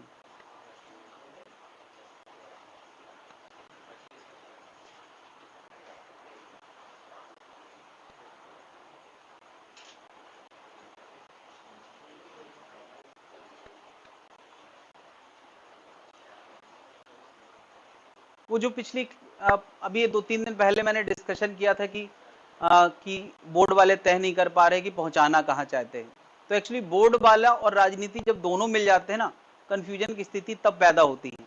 अगर बोर्ड के हिसाब से चला जाता हमेशा से, यानी जो टीचर लोग हैं या एजुकेशन संभालते हैं उनको पता है कि ग्रेड सिस्टम क्यों बनाया गया था, उनको पता है कि एक तरह के बच्चों को एक साथ बिठाने के क्या फायदे हैं। लेकिन फिर बात आती है कि हमें खुश भी तो करना है बच्चों को। अब हम लोग पढ़ने वाले हैं कंडक्टर्स को लेके कुछ कंक्लूजन्स। उसमें गॉस लॉ का कभी कहीं एप्लीकेशन है, तुम गॉस लॉ ना भी समझो, बस इसको समझो कि कंडक्टर के लिए हम कुछ कंक्लूजन बनाने वाले हैं, है ना। कंडक्टर को लेके अब तक हमने क्या पढ़ा है? कंडक्टर को लेके एक चीज तो हमने पढ़ी थी, कंडक्टर के अंदर क्या होता है। हाँ, अरे कंडक्टर के अंदर फ्री इलेक्ट्रॉन्स होते हैं, पेरेंट एटम होते हैं और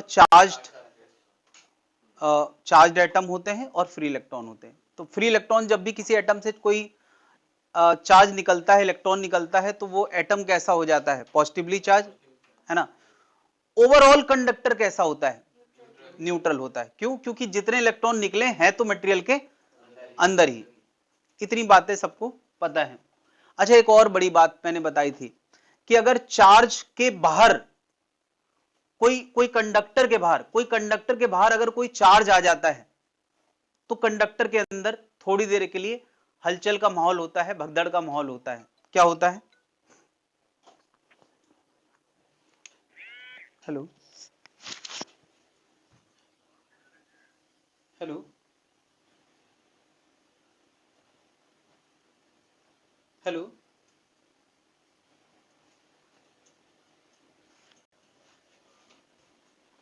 ये भी हमने पढ़ा है कि अगर बाहर से कोई चार्ज अचानक से आ जाए तो अंदर इलेक्ट्रॉन अपने आप को ऐसी डायरेक्शन में भगाते रहते हैं कि थोड़ी ही देर में उसके असर को खत्म किया जा सके, है ना।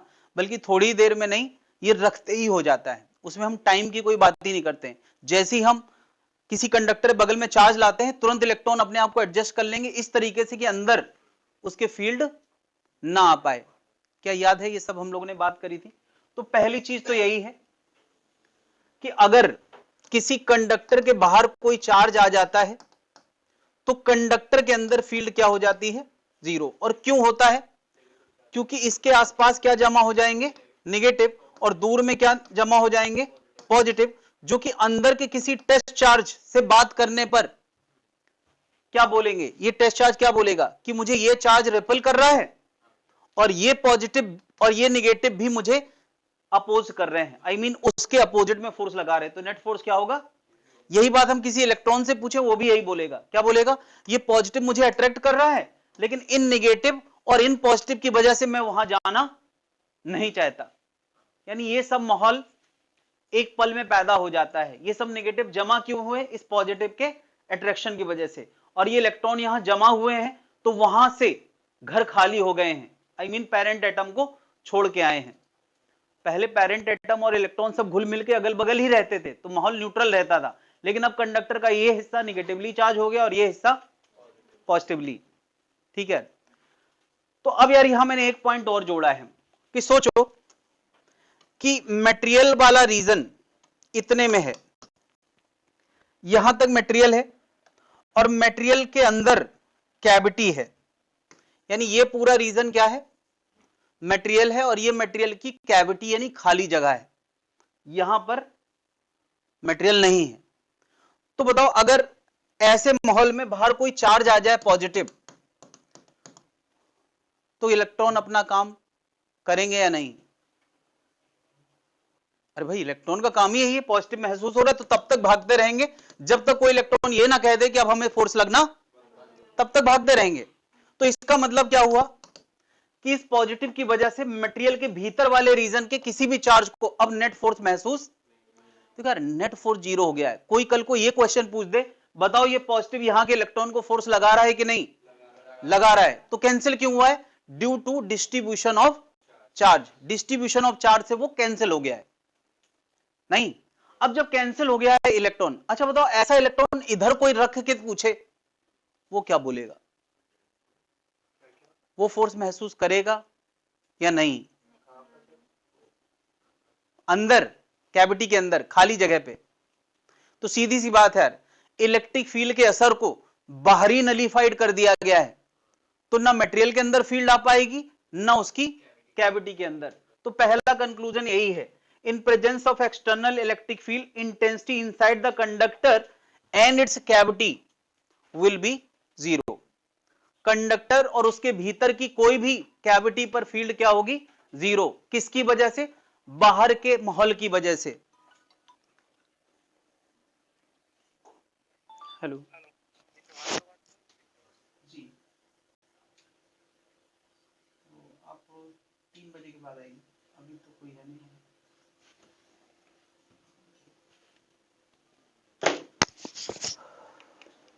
अगला पॉइंट,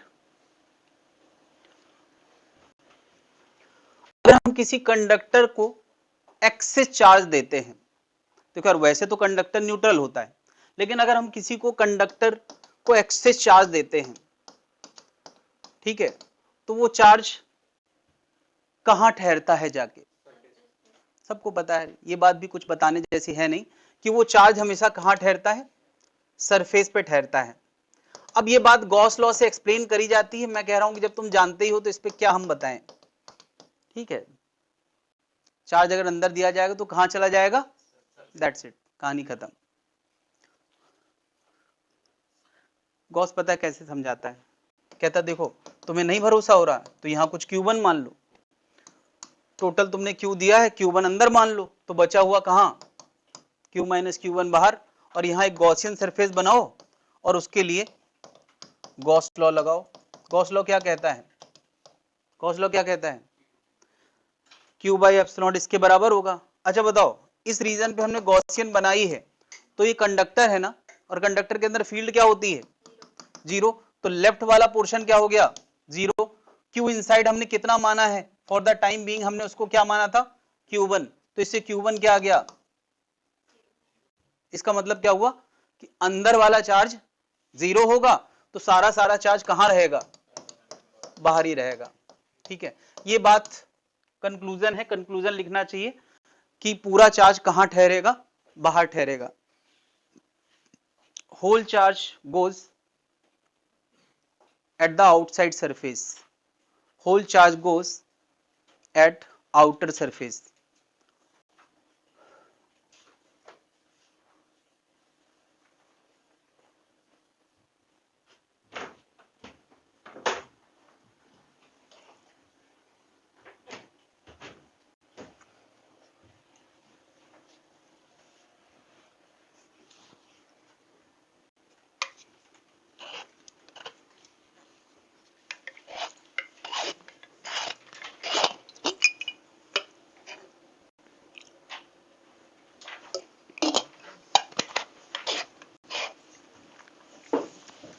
तो खैर अब हमारे दिमाग में एक बात तो आ गई है कि चार्ज हमेशा कहां रहेगा? सरफेस पे रहेगा, अंदर, कंडक्टर के भीतर अंदर नहीं रहेगा। तो एक और नया कंफ्यूजन है कि चार्ज जो है, अगर कोई मटेरियल विद कैविटी है, मटेरियल विद कैविटी है, तो बताओ इसमें कितनी सरफेसेस हैं? 2 सरफेसेस हैं भाई, एक अंदर है और एक। तो अगर मैं इस मटेरियल को चार्ज दे देता हूं, इस मटेरियल को चार्ज दे देता हूं, कहीं भी छोड़ के चला आया, तो हम क्या उम्मीद करते हैं हमेशा कि चार्ज कहां जाएगा? सरफेस पे। तो इसकी तो 2 सरफेसेस। अगर मैं इसको Q चार्ज दे के चला आया, तो अंदर कितना और बाहर कितना बटेगा? तो जवाब है अंदर कोई चार्ज नहीं जाएगा। फिर से वही बात है कि अगर किसी के मन में आ रहा है कि अंदर भी जाना चाहिए और बाहर भी जाना चाहिए, तो पहले थोड़ी देर के लिए मान लो Q1, तो बाहर क्या हुआ? Q minus Q1। यहां जब गॉसियन सरफेस बनाओगे और गॉस लॉ लगाओगे, तो तुम्हें क्या लिखना पड़ेगा?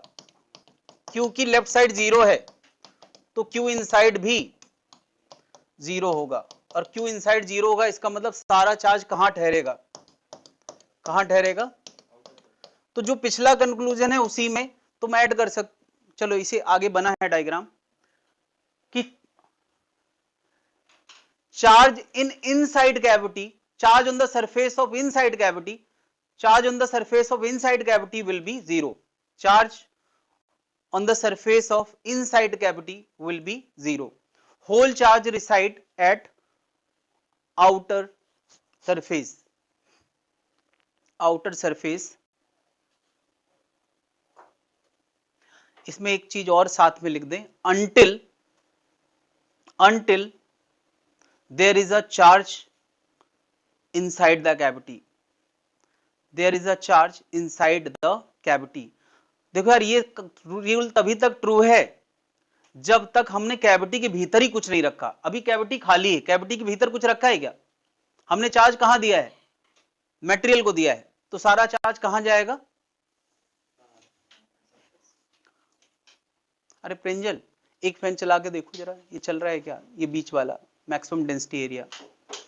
नहीं नहीं, अरे यार दो सब मत चलाओ भाई, बंद करो, रहने दो, बैठ जाओ। ठीक, ये गाय चला दी, चला के बंद करना था भाई। टेस्टिंग इससे पता चलती कि भाई चलाया, जैसी रिस्पॉन्ड नहीं किया तो बंद कर दिया। ठीक है, बंद रहने दीजिए, बंद रहने दीजिए, आखिर इन लोगों को भी थोड़ा ट्रेनिंग हो जाए। कौन जानता है एग्जाम में तुम्हें फैन मिलेगा कि नहीं मिलेगा, तो उसकी प्रैक्टिस कब होगी? किसी दिन टेस्ट में भी ऐसे ही करेंगे, आज रहने देते। तो यार चार्ज जब तक कैविटी में नहीं है तब तक सारा चार्ज कहां रहेगा? सरफेस पे रहेगा। लेकिन अगर हम चार्ज कैविटी में ही रख दें, देखो यार हमने यहां कुछ क्यू दिया, एक चीज, यहां कुछ हमने क्यू दिया, एक चीज है, लेकिन हमने सेंटर पे भी एक क्यू नॉट दे दिया है, तब क्या? हमने अंदर भी एक क्यू नॉट दे दिया है, तब क्या? तब अंदर भी चार्ज, यानी अगर तुमने अंदर कोई अनकनेक्टेड जगह पे क्यू नॉट दिया है तो यहां भी चार्ज आएगा। और लॉजिक क्या है कि तुम अगर यहां गॉसियन सरफेस बनाओगे तो लेफ्ट साइड तो जीरो लिखोगे, राइट साइड जब तुम क्यू इन लिखोगे तो लिखोगे Q not plus Q one, तो यहां से क्यू वन का आंसर क्या आएगा? Minus Q not. इसका मतलब क्या हुआ कि अगर तुमने यहां पर क्यू नॉट दिया है और यहां क्यू दिया है, तो इस क्यू नॉट के एवज में यहां क्या आएगा? एक आएगा माइनस क्यू नॉट। देखो यार, जो मैंने Q1 थोड़ी देर के लिए माना था कि यहां कुछ Q1 आएगा और बचा हुआ Q माइनस Q1 यहां जाएगा, थोड़ी देर पहले माना था, तो अब Q1 का आंसर जीरो नहीं निकल रहा है, अब Q1 का आंसर क्या निकल रहा है? यानी जितना तुमने अंदर रखा है उतना पहले तो इनर सरफेस पे आएगा निगेटिव में। अब जब यहां निगेटिव आया है तो बाहर कितना आएगा? बाहर आएगा Q प्लस क्यू नॉट। ये अगर किसी को समझ नहीं आया है तो मैं बता दूं, टोटल हमने Q दिया था, Q में से माइनस क्यू नॉट इधर आ गया, तो Q minus minus Q not करोगे तो वो क्या बन जाएगा? अरे भाई अगर किसी चार्ज का Q1 इधर आया है तो बचा हुआ Q माइनस Q1 बाहर आया होगा।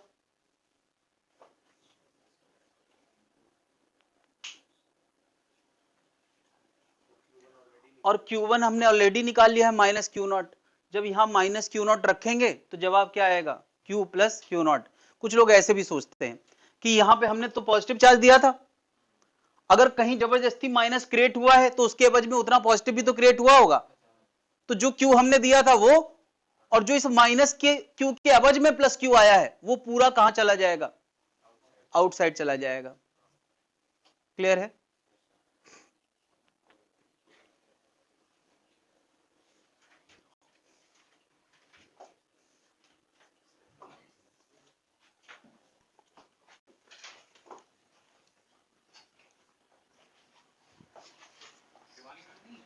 हाँ हाँ,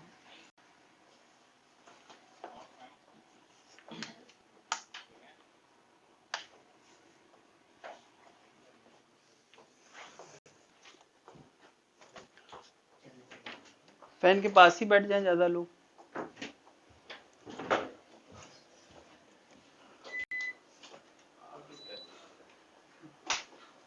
अभी फिर जाएगी, मुझे पता है, मैसेज आया था।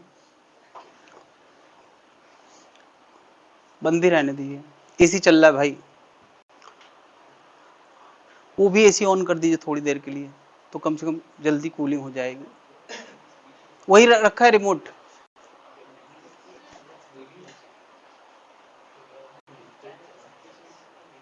हाँ भाई, कैविटी का कंक्लूजन सबको समझ में आ गया है?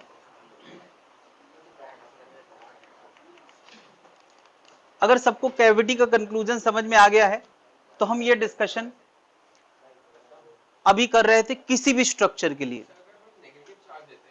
हाँ हाँ, इधर क्या देना चाह रहे हो?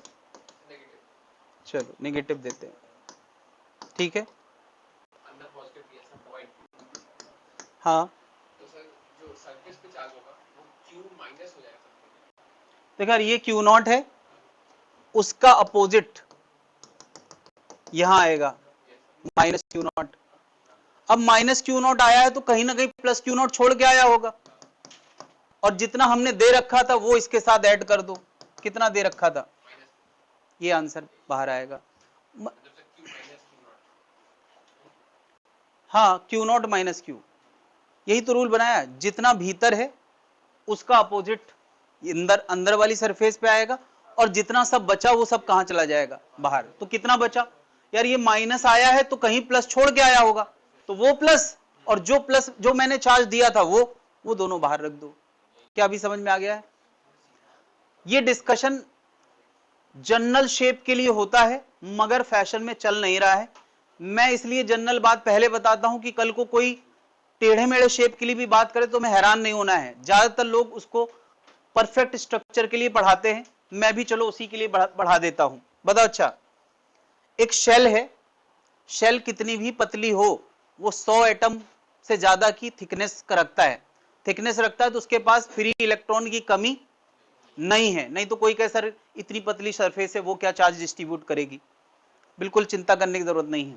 सोचो अगर मैं इधर कुछ माइनस Q नॉट रखता हूं तो क्या होगा? मैं तो जनरल शेप पे ये बात कर चुका हूं, क्या होगा? इधर क्या आएगा? इधर आएगा प्लस Q नॉट। नहीं, लेकिन ये तो अनचार्ज सरफेस थी यार, ये तो अनचार्ज, मैंने इसको कोई चार्ज ही नहीं दिया, तो माइनस कहां प्लस कहां से आ गया? हाँ, अगर यहां प्लस Q नॉट आया है तो उतना माइनस कहीं ना कहीं और होगा, तो वो कहां जाएगा? यानी बाहर क्या आ जाएगा? Minus Q not. क्या जनता समझ रही मैं क्या कह रहा हूं? है ना? ये रूल वही रूल है जो मैंने अभी पढ़ा है, लेकिन इस शेप के लिए ज्यादा पूछा जाता है, जनरल शेप के लिए नहीं पूछा जाता है। मुझे बताओ, मैं यहां दो शेल बना दूं, दो शेल, ठीक है, इसको मैंने Q चार्ज दिया है, इसको मैंने -2Q दिया है, और यहां मैंने कुछ Q दिया है, नहीं यहां -Q दिया है, ठीक। मैंने तीन जगह पर चार्ज दिया है। दिया है का मतलब कि इतना मैं छोड़ के चला आया, डिस्ट्रीब्यूशन मैंने देखा नहीं, लेकिन क्या छोड़ते ही डिस्ट्रीब्यूशन हो जाएगा? ये तो पॉइंट चार्ज है, इधर थोड़ी डिस्ट्रीब्यूशन हुआ। डिस्ट्रीब्यूशन कहां होता है? कंडक्टर्स में होता है। तो मेरा क्वेश्चन है कि डिस्ट्रीब्यूशन के बाद हमें क्या नजर आएगा, कहां कितना चार्ज नजर आएगा, ये तुम्हें बताना है। मैं अंदर छोड़ के आया था कितना? -Q नॉट, इसको दिया था Q और इसको दिया था -2Q। ये दिया था, अब दिया था नहीं। अब हमें बात करना है कहां कितना हमें देखने को मिलेगा। जिसका हो जाए बुला के दिखा सकता है।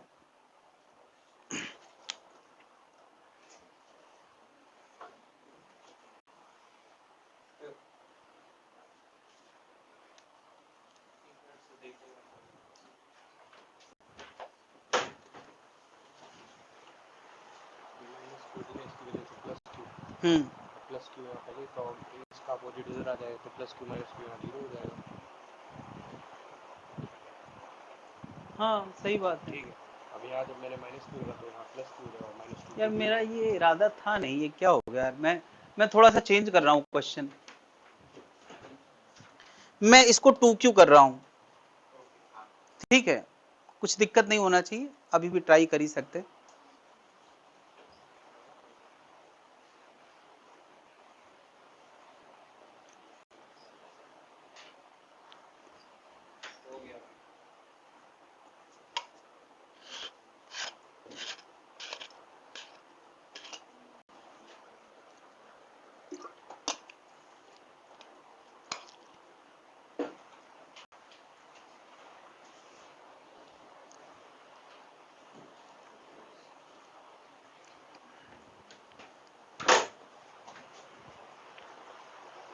Plus two Q minus two Q, Q बचेगा, एक माइनस यहाँ आया था तो यहाँ प्लस आएगा, और क्यों, इधर भी तो दो सरफेसेस हैं। अंदर भी रहेगा। हाँ और क्या, टोटल कितनी सरफेसेस हैं भाई जिन पे हमें चार्ज बताना है? 1 2 3 4, 4 में सोचना है क्या आएगा। आर माइनस 3 क्यू बचेगा।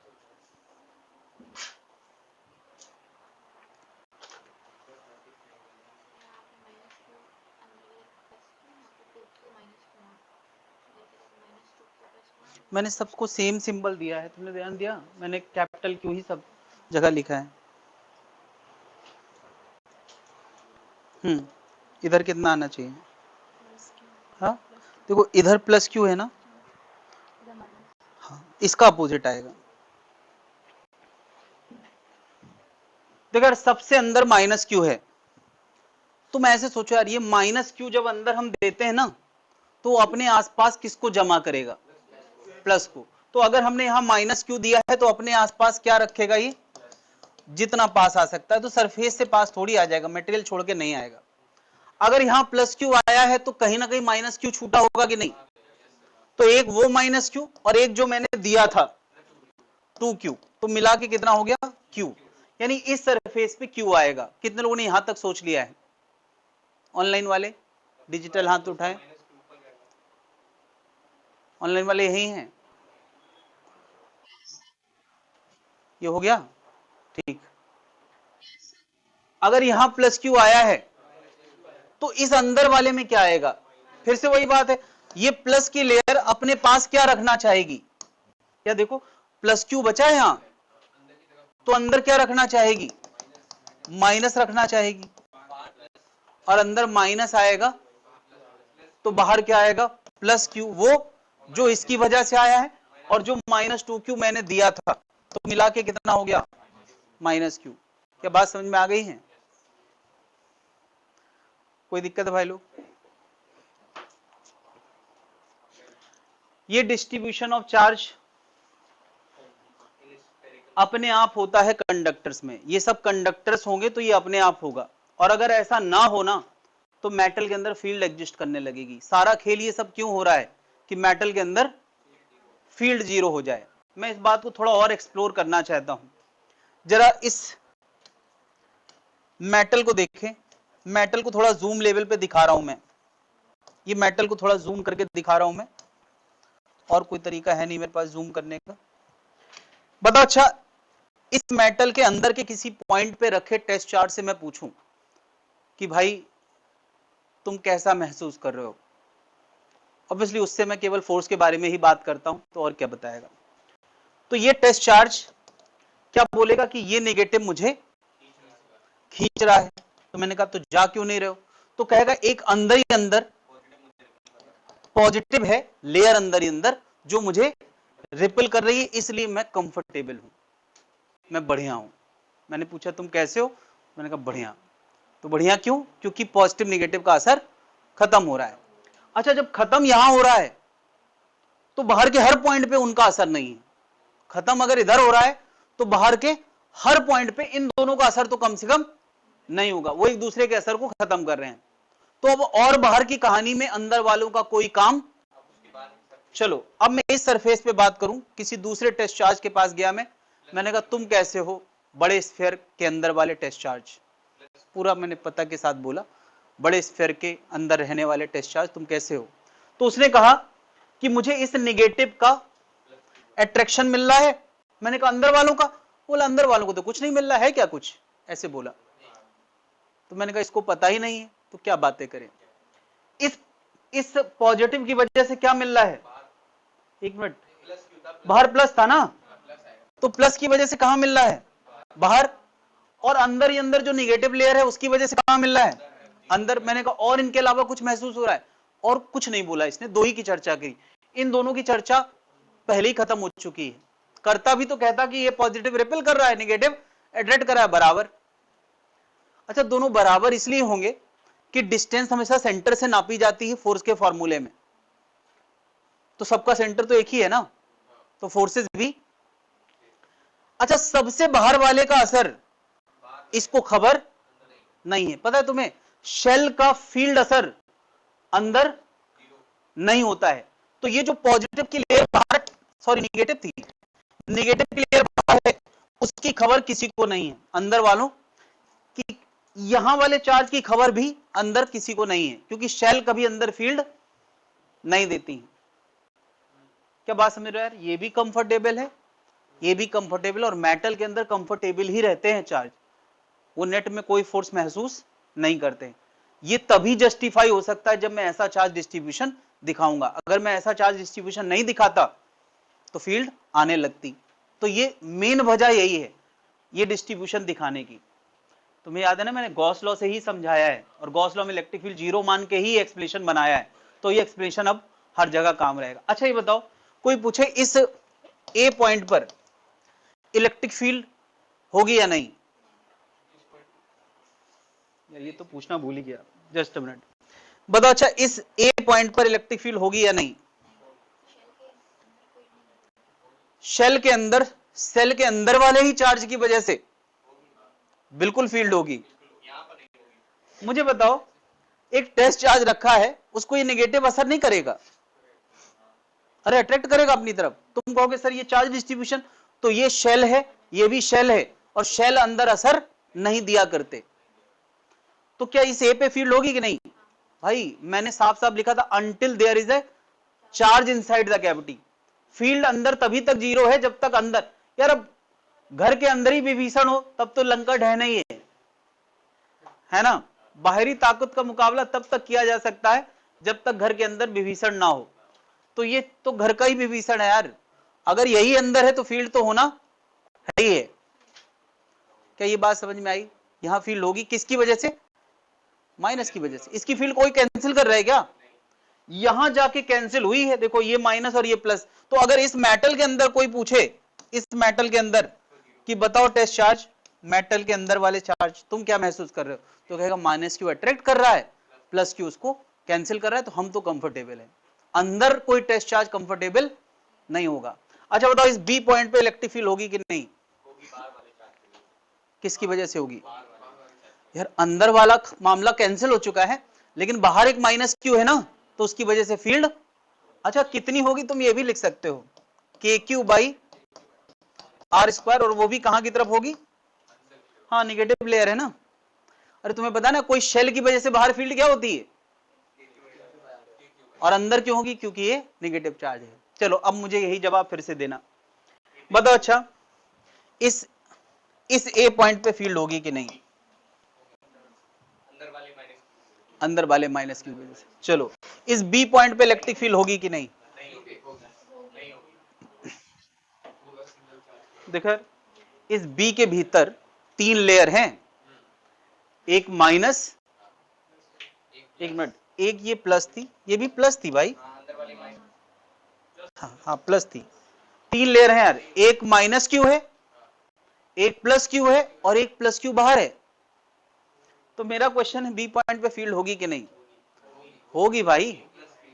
ये कंफर्टेबल क्यों था, क्योंकि इसको अंदर वालों से मतलब था, लेकिन इसको किससे किससे मतलब है, अरे भाई अंदर वाले कैंसिल हो रहे हैं, बाहर तो है, वो यहां फील्ड देगा। इसका आंसर होगा के क्यू बाई यहां की दूरी का स्क्वायर, होगा कि नहीं।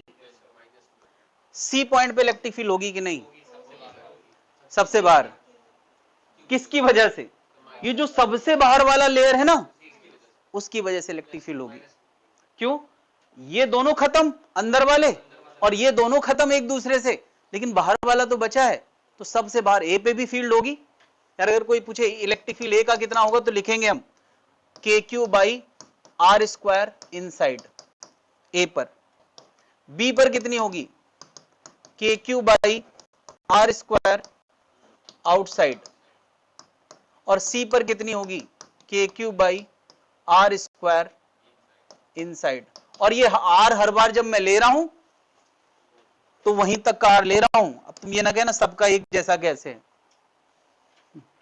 सबके आर अलग अलग है भाई। मैं अलग अलग लिख दूं, इसका R1 लिख दूं, इसका R2, इसका R3। क्या जनता समझ पा रही है मैं क्या कह रहा हूं? हाँ भाई, चल रहा है कुछ? हाँ या ना? या ना? हाँ ऐसे भी बोलते सर, जो समझना हो वो समझ।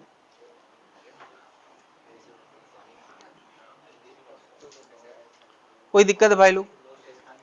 तो सारी कहानी क्या है कि मेटल के अंदर इलेक्ट्रिक फील्ड नहीं होना चाहिए, इसीलिए ये डिस्ट्रीब्यूशन होता है। तो डिस्ट्रीब्यूशन के लिए हम ज्यादा मैथ्स पे बात नहीं कर रहे हैं, सीधे बस आंसर बता रहे हैं कि ऐसा कर दोगे तो फील्ड नहीं आएगा, ऐसा कर दोगे तो फील्ड।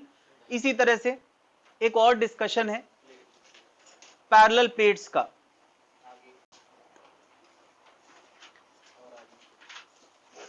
ये पैरेलल प्लेट्स का डिस्कशन है। यहां भी मैं सीधे रूल्स पे बात करूंगा और तुम्हें दिखाऊंगा कि देखो चार्ज कंफर्टेबल है या नहीं है। तो सबसे पहले तो हम सबसे सिंपल एग्जांपल लेते हैं, और सबसे सिंपल एग्जांपल क्या है कि अगर मैं एक शीट ले लूं, बस एक मेटल की प्लेट ले लूं, ये मेटल की एक प्लेट है और इसको मैंने क्यू चार्ज दे दिया। कितना दिया? Q charge. जब ये मेटल की शीट है, कंडक्टिंग शीट है, तो क्या बताओ ये क्यू कहां रहेगा? सरफेस पे। तो मेटल की दो सरफेस हैं, किसी भी चीज की दो सरफेस होती है। अरे कोई भी प्लेन हो तो उसकी दो सरफेस होती है। तो इस तरफ या दोनों तरफ? दोनों तरफ। चार्ज दूर से दूर रहना चाहेगा तो दोनों तरफ रहेगा, मतलब कितना? Q/2 इधर आएगा, Q/2 इधर आएगा, दोनों में बराबर आएगा। और अब तुम अंदर के किसी टेस्ट चार्ज से बात कर लो, क्या एक लेयर चार्ज की इधर है और एक लेयर इधर है? अंदर के टेस्ट चार्ज से बात करो जरा, कैसा महसूस कर रहे हो? तो क्या बोलेगा? ये लेयर मुझे राइट और ये लेयर मुझे लेफ्ट मजे में है। यानी अंदर फील्ड क्या होगी? अंदर फील्ड 0 होगी। क्या बताओ अगर बराबर दिखा रहे हैं तभी तो ऐसा कर पाएंगे, अंदर फील्ड 0 होगी। हाँ भाई, ये तो हो गया यार एक लेयर है। अब मैं बात कर रहा हूं कि अगर इसके अगल बगल एक से ज्यादा प्लेटें रखी हैं तब रूल क्या है। तो रूल पे ध्यान देना, रिजल्ट अपने आप आ जाएगा। रूल पे ध्यान दे भाई लोग। रूल क्या है कि जितनी प्लेटें हैं, कितनी हैं? 1 2 3, 3 से कम भी हो सकती है, 3 से ज्यादा भी हो सकती है। इन प्लेटों में सब मिला के जितना चार्ज है, कितना है? 4Q। उसका आधा लेफ्ट मोस्ट में देना है और आधा राइट मोस्ट में। ये पहला रूल है। Half of the total sum of the charge left most और राइट मोस्ट में। पहला रूल समझ में आ गया? रूल समझ में आ गया? अब देखो यार, ये चार्ज कोई उड़ के नहीं गया है, ये डिस्ट्रीब्यूशन चल रहा है। डिस्ट्रीब्यूशन मतलब अगर यहां 2Q आ चुका है जबकि था मात्र Q, तो यार 2Q कहीं ना कहीं -2Q छोड़ के आया होगा। दिया था हमने Q, तो ओवरऑल अभी कितना और बचा है यार? देखो इसका मिला के Q होना चाहिए ना, तो इधर तुम्हें -Q देना पड़ेगा। देखो मिला के Q हो रहा है कि नहीं? क्योंकि चार्ज उड़ के कहीं नहीं गया, डिस्ट्रीब्यूट हुआ है, इधर का उधर हुआ है। चार्ज की हेरा फेरी हुई है, चार्ज कहीं से कमाया नहीं गया है। और चार्ज तो कंजर्व होता है, हेरा ही फेरी हो सकती है। यहां 2Q, यहां -Q, क्या टोटल चार्ज कंजर्व्ड है कि नहीं? तो remaining surface will keep the charge as per the conservation of charge. सारी प्लेटें कंजर्वेशन ऑफ चार्ज को फॉलो करेंगी। तो अगर इधर 2q आ गया है तो यहां क्या आना चाहिए, -q। तीसरा rule, equal and opposite charge in opposite surfaces. अगर यहां -q आया है तो सामने वाला +q रखेगा और फिर चार्ज कंजर्वेशन लगाते हैं। इसको मैंने कितना दिया था, -q, तो यहां -2q रख दो। क्यों, दोनों मिला के कितना होना चाहिए, -q। अब चार्ज कंजर्वेशन फॉलो हो रहा है कि नहीं, यहां -2q तो यहां क्या आएगा, +2q, और इधर 2q मिला के देखो 4q हो रहा है कि नहीं, ये अपने आप हो जाएगा।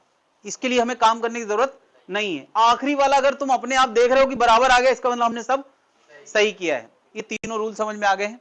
अब जरा देखते हैं चार्ज से बात करके ये रूल क्यों था कि अंदर के चार्ज कंफर्टेबल रहे। जरा तीनों चार्ज से बात करते हैं, इधर वाले, इधर वाले और इधर वाले। तो इधर वाला क्या बोलेगा, मैं इनको नाम देता हूं 1 2 3 4 5 6। कितनी सरफेसेस हैं, 6। तो इधर वाला बोलेगा कि 2q की वजह से 2e मुझे इधर लग रहा है। अरे वो q by A epsilon 2 epsilon formula याद है, तो 2q का होगा 2q बाई ए एप्सिलॉन, मैंने उसको 2e लिख दिया है। तो बताओ यार 2q की वजह से 2e इधर होगा, तो इस 2q की वजह से, इस 2q की वजह से 2e इधर होगा, नहीं होगा क्या। पहला और छठवां एक दूसरे को खत्म कर रहे हैं, पहला और छठवां एक दूसरे को खत्म कर रहे हैं, इसीलिए बराबर बराबर दिया था। दूसरा, ये माइनस अपनी तरफ अट्रैक्ट करेगा तो ये प्लस रिपेल करेगा, ये माइनस अपनी तरफ अट्रैक्ट करेगा तो ये प्लस अपनी तरफ रिपेल करेगा। जीरो हो गया कि नहीं, हो गया कि नहीं। अब तुम ये बात किसी के लिए भी बताओ, इस चार से बातें करो, क्या कहेगा कि 2q मुझे इधर दे रहा है तो ये 2q खत्म कर रहा है, ये +q मुझे राइट दे रहा है तो ये -q मुझे, ये -2q अट्रैक्ट कर रहा है तो ये +q, सब कंफर्टेबल है अगर तुम ये रूल लगाते हो। ये रूल निकला ही मैथ से है, बट हम सीधे रूल पढ़ रहे हैं। क्या रूल समझ में आ गया है। तो मैं एक सिंपल एग्जांपल देता हूं, जनता मुझे बताएगी। यार इसको क्यू दिया है और इसको -q दिया है, किसमें कितना चार्ज रहेगा, कोई बोलेगा नहीं, मैं आके देख रहा हूं भाई किसमें कितना चार्ज रहेगा। चार सरफेसेस हैं, 1 2 3 4। रूल लगाओ, आंसर लगाओ।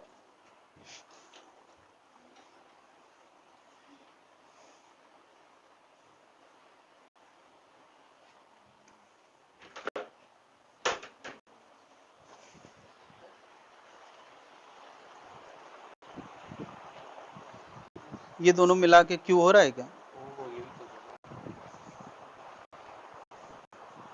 ठीक।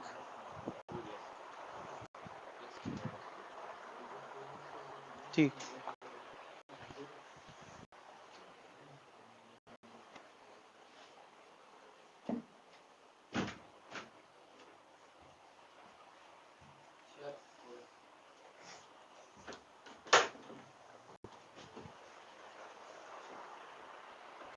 कहाँ है,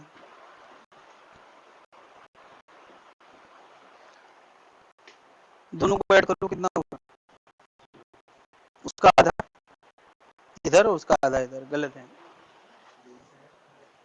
पहला रूल पढ़ो, रूल पढ़ो, ऊपर लिखा है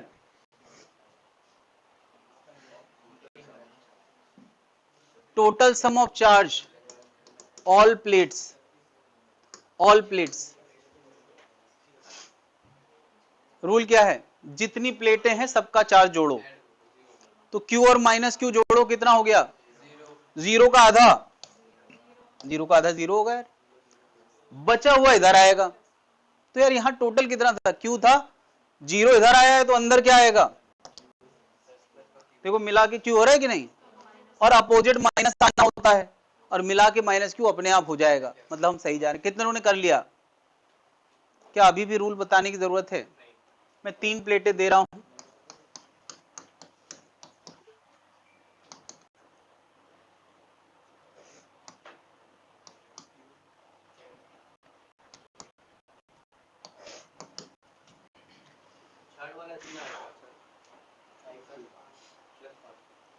तुम्हें बताना है कि 6 सरफेस में क्या क्या होगा। जिसका हो जाए बुला के दिखा सकता है। ये मैंने दिया है, ये मैंने दिया है। डिस्ट्रीब्यूशन के बाद क्या होगा ये दिखाना है।